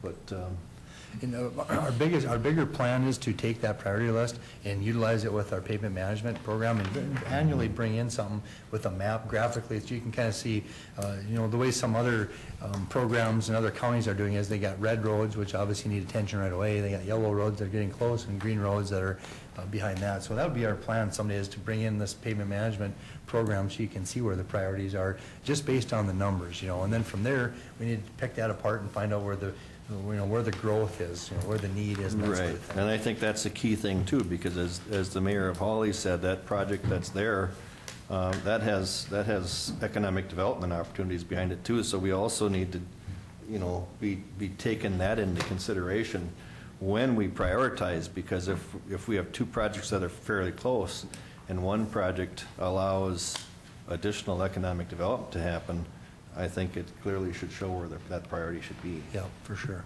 Yeah. Okay, what are the board's wishes? I have one question. Project number 5 and 14, are those box culverts too, or are those bridge replacements then? That's, you're right.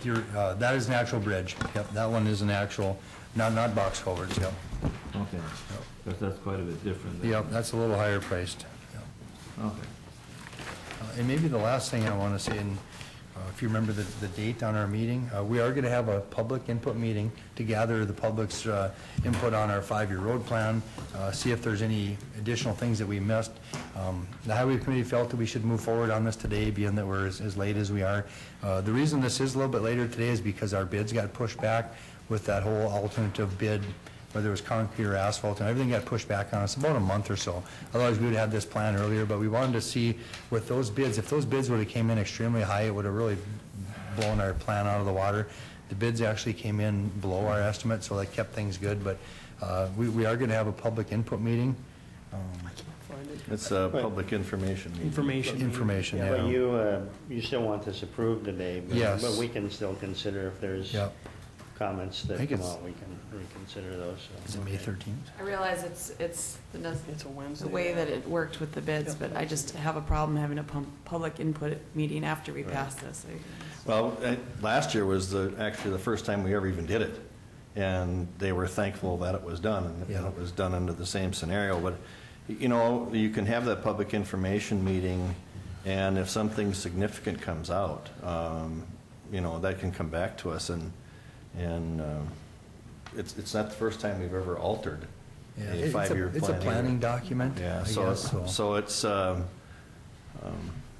I think Dave starts the meeting right off stating that the commission has approved the five-year plan, but here's what's going on, and then if some people raise concerns, Dave brings it back to us, and we can revisit it. And I think, you know, the discussion at the highway committee was if we did wait, we would be towards the end of May before we got it approved by the board. And but if there is something significant, absolutely, it's going to come right back through highway committee, through the county board again. So I believe that date's May 13th is when we'll have that. We're going to advertise, and as well as we let all the townships know, they get a special email and a letter. So trying to get the word out. Last year we didn't. It wasn't very well received. First time we ever had it, so it was kind of new. There was a few township officials that showed up though, and we discussed this as well as township maintenance. So in general, it was a worthwhile meeting, and we'll just see how many people we get this time, I guess. I think you find that, you know, we do enough of these projects, and there's a little bit within every area of the county, and I think everybody's kind of excited to at least see something happening in their little world of the county that knows that we're moving forward the best we can with limited funds. I'll make a motion to approve the 5-year plan. Second. Motion and a second. Any further discussion? All in favor signify by saying aye. Aye. Opposed, same sign. Motion carries. Now, 2 and 3, you wanted to postpone those? Correct, yeah. Okay. Yeah, they both got issues that we got to work out, and we'll be bringing it Okay, back. you'll bring those forward another meeting. Okay, thank you. Yeah. Thanks, Dave. Okay, let's see on our agenda.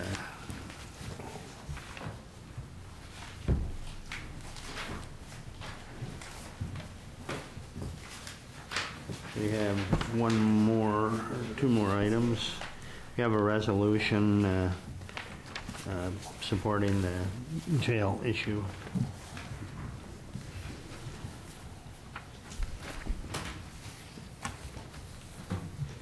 Thank you, Mr. Chair. That's, it's just a resolution we put together after you viewed the one from the city last year, or last week, and felt we should do the same. And I guess as you, Mr. Chair, read that last resolution, would you? Sure, I can read this resolution. Whereas Clay County Board of Commissioners, Morehead City Council, and Morehead School Board met in joint session on March 2nd, 2015 to discuss future capital projects in each of the jurisdictions, and whereas the Clay County Correctional Facility Design, Construction, and Operations Committee, of which the City of Morehead is a member, continues to proceed with preliminary engineering, architecture, and design for a proposed Clay County jail, and whereas it is appropriate that Clay County and the City of Morehead begin conceptualizing a future law enforcement facility and perform various due diligence activities at this time. Whereas Clay County Correctional Facility Design, Construction, and Operations Committee, together with local law enforcement agencies, has expressed interest in continuing existing partnerships with studying a future joint law enforcement facility together. Now therefore be it resolved by the Clay County Board of Commissioners that they support the construction and financing of a new county jail, and be it further resolved that the Board of Commissioners supports initiating joint planning and design of a future joint law enforcement facility with the City of Morehead.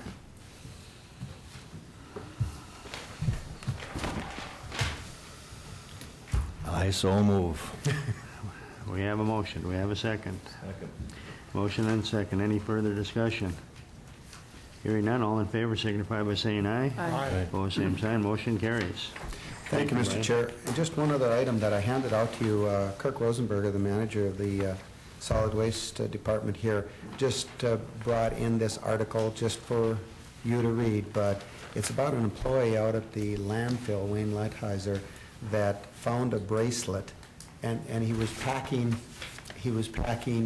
the daily loads of solid waste, the garbage that comes in, and he just, for some reason, got off his packer and picked up this bracelet, and you can read it, but I think what it does show your employees out of wherever they are, but your employee at the landfill just took the extra effort to get off, look at this bracelet. It's an individual that lost his wife, and this bracelet meant an awful lot to him, and he was, needless to say, very appreciative of our employee driving out to Dent to deliver it to him and everything. That's a good story. You should pass that on to the media, so we've got a good positive story to report on. Yes, I think, well, yeah, that would be a good one on our website, but I think that was probably written by the media over there, so. But yeah, it's a very good story. It just, and I brought it because it does show the extra effort the employee put forth. So, thank you, Mr. Chair. Thank you. Okay, update regarding avian influenza outbreak. Josh Ebert, come on up. Good morning. Good morning, Josh. Good morning. I'm sure you've been anticipating this. I'll try to be brief, but yet get to the details so that you have an idea of what's going on. Great, thank you. Because there's a lot kind of pending right now, so.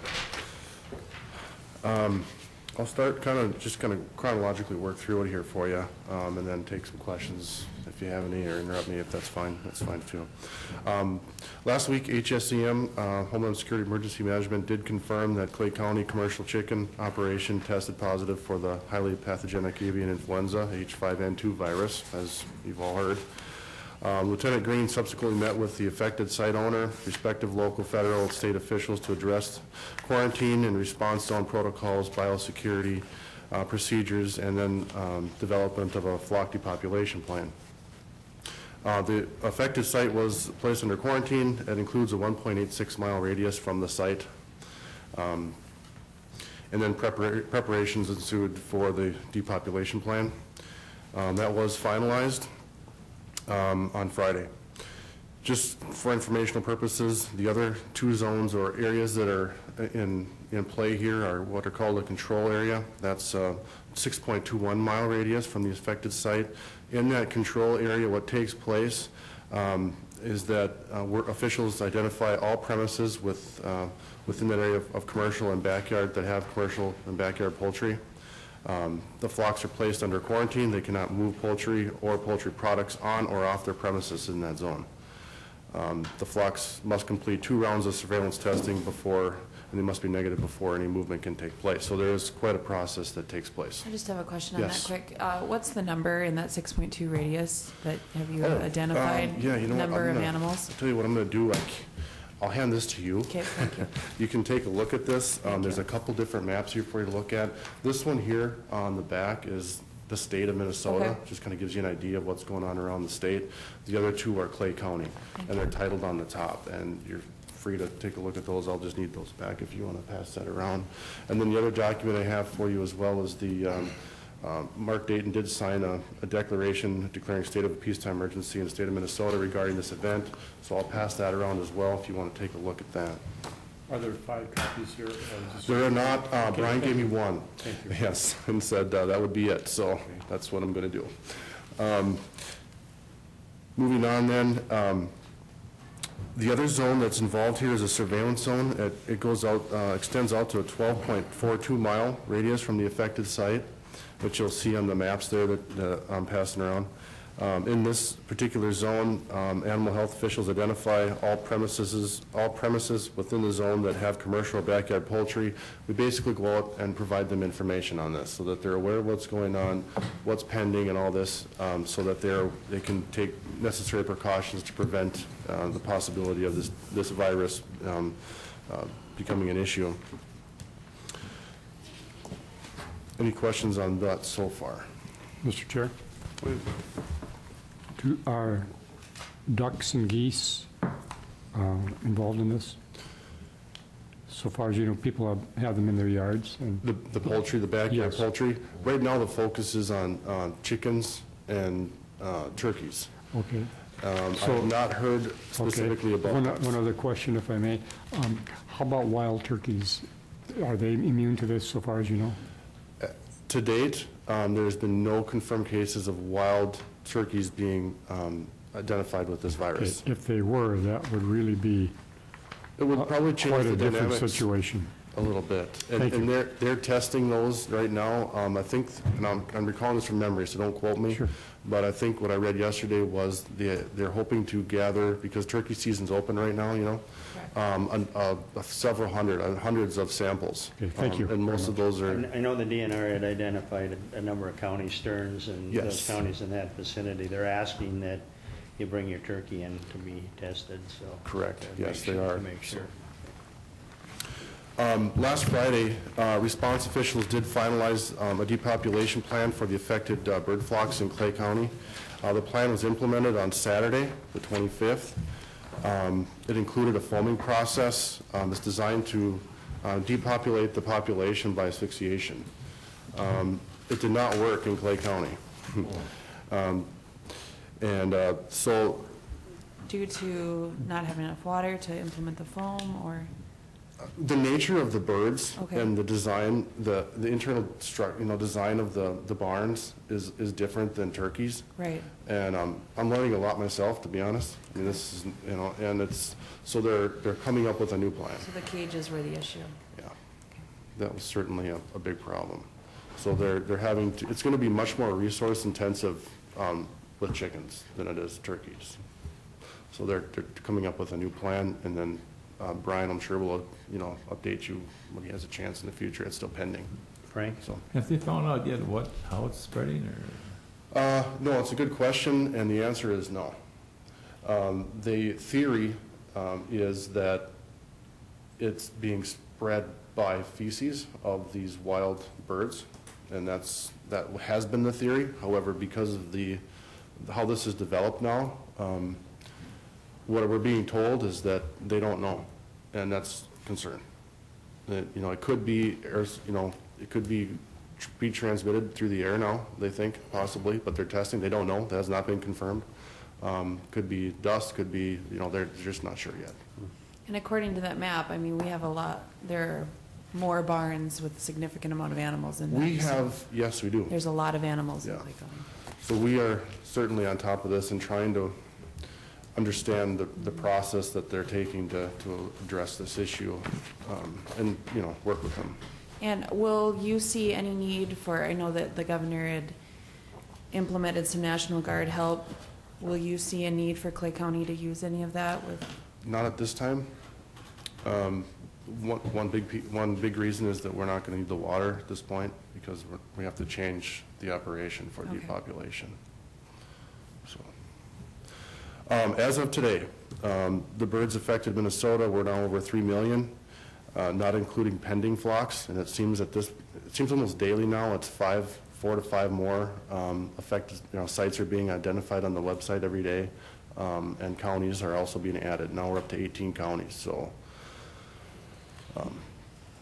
Minnesota's the biggest turkey producer, aren't they, in the country? It is, yes. Just to give you an idea of the process, from the day that confirmation is secured, through the depopulation and decomposition process with turkeys anyway, they say it's an average of, there's 8 weeks or so to get through that process. We don't know yet with chickens what's going to happen, because Minnesota's the first, so we're going to kind of just see what happens here.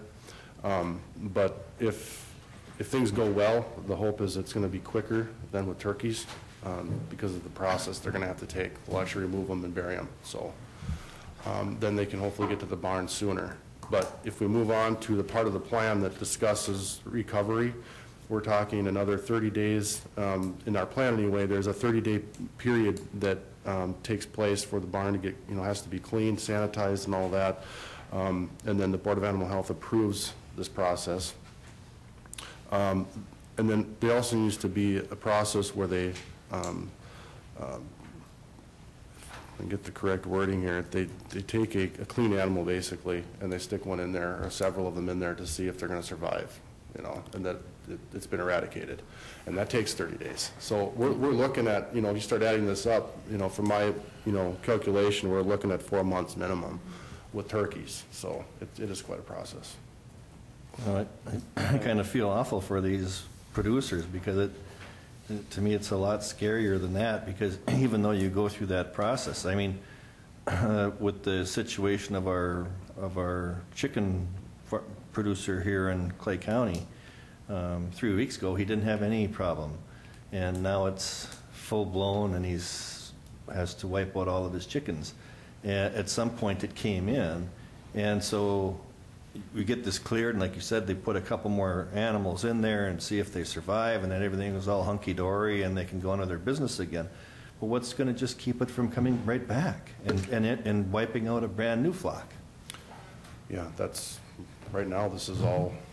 That's why I was reading and seeing some stuff in there that this could be a 3 to 5 year deal, not a... Well, it's huge, but doesn't warm weather also It does. help slow the disease? Yes, I've also heard some mixed, Okay. I've heard some mixed messaging on that. And I suppose the nature of these barns, because they're enclosed, they're not Yeah. receiving direct sunlight and heat, so it's a slower process. They're hoping that warm weather will help slow this down.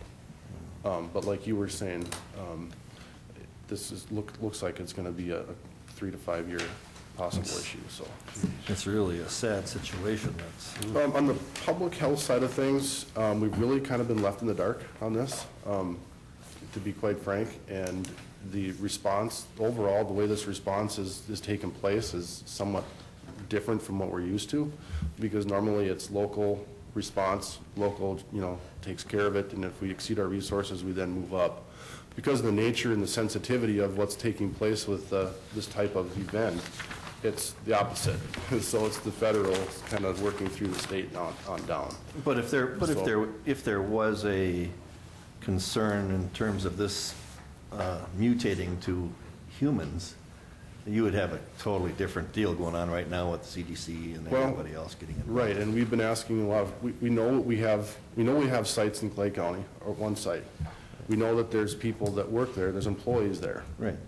We haven't heard, so we've been asking, so they basically told us and reassured us that they're taking care of it, so. At least the media reports are that there's minimal risk to Yes. humans with this. Yes, that's. At least at this point, that's what they're reporting. So is there a protocol where those employees go through some additional Yes. testing? Then? Yes. Yep. They're being monitored, and then they'll keep us posted, apparently. Okay. Wayne? Thank you. Maybe this has already been asked. Is there any compensation for these producers, either from the state or the federal, or their own insurance? Has this been already asked? No, it has not. Okay. My understanding is that there is some compensation for those depopulated birds because of the sickness. Is that from the state, federal? I don't know for sure. Oh, Brian? Well, Mr. Chair, yes, it is from the federal government, and the thing that's a little bit disturbing, though, is what I've heard, and Brian Green and I had a discussion about this yesterday a little bit, was that the federal government will compensate for the birds that they destroy. Now, hopefully insurance will take care of the birds that are lost, but the loss of production, and you're talking, 4 months at the minimum, then 3 to 5 years, and could risk again, their insurance is going to go up a great deal if they pay, but there's that lack of it. But the other thing that's real concerning that we discussed yesterday too was there's one person from USDA out there, and things are slow to happen. And they're losing about 9,000 birds a day is what he told me. And frankly... Then they double every day. And they double that every day. Probably. So... And I had heard that they're only compensated for birds that are destroyed during the process. So if the process didn't work and we're waiting to find something that works, are they compensated for those birds in the meantime? Yeah, not yet. In fact, Mr. Chair, if I may, that's what one of the senators, Klobuchar, I believe, had asked for legislation to change that they would get compensated for the lost birds as well. So they're really kind of put in a tough position, but it's kind of moving a little slow out there too, is what I've understood. Yeah, it's getting slower because of the nature of the scope of the event. So we're hoping this is going to solidify soon, and we'll be able to move this forward. And Jenny? I just have one question in regards, I know the infected barn is under quarantine and those birds are being destroyed, but the 6.2 mile radius, is there a 30-day quarantine on those birds? where they can't, none of the eggs can be used. I'm trying to see what the implications are into those. Sure, within that 6.21 miles, they have to just go through the process of basically vetting to make sure that they're not infected. So they have to go through 2 rounds of testing and then they have to go through a permitting process as well. And I didn't bring all the details on that, Okay. It's on the website, but there is a process for them that they have to go through to permit. So they are facing To move at any least a poultry. month or so delay. It's gonna be significant for them as well, yep. So, Anything else, Josh? Mr. Chair. Wayne? Josh, you represent whom? Public health. Clay County Public Health. Thank you. Yes, Okay. I work for Kathy. Thank you. Thank you, Mr. Chair. Any other questions for Josh? Thanks very much. Appreciate it. Good presentation. Good afternoon. Thanks. You bet. Okay, anything else? Jenny, you have anything? No? Vicki? Brian, anything else? No, Mr. Chair. All right. We're adjourned.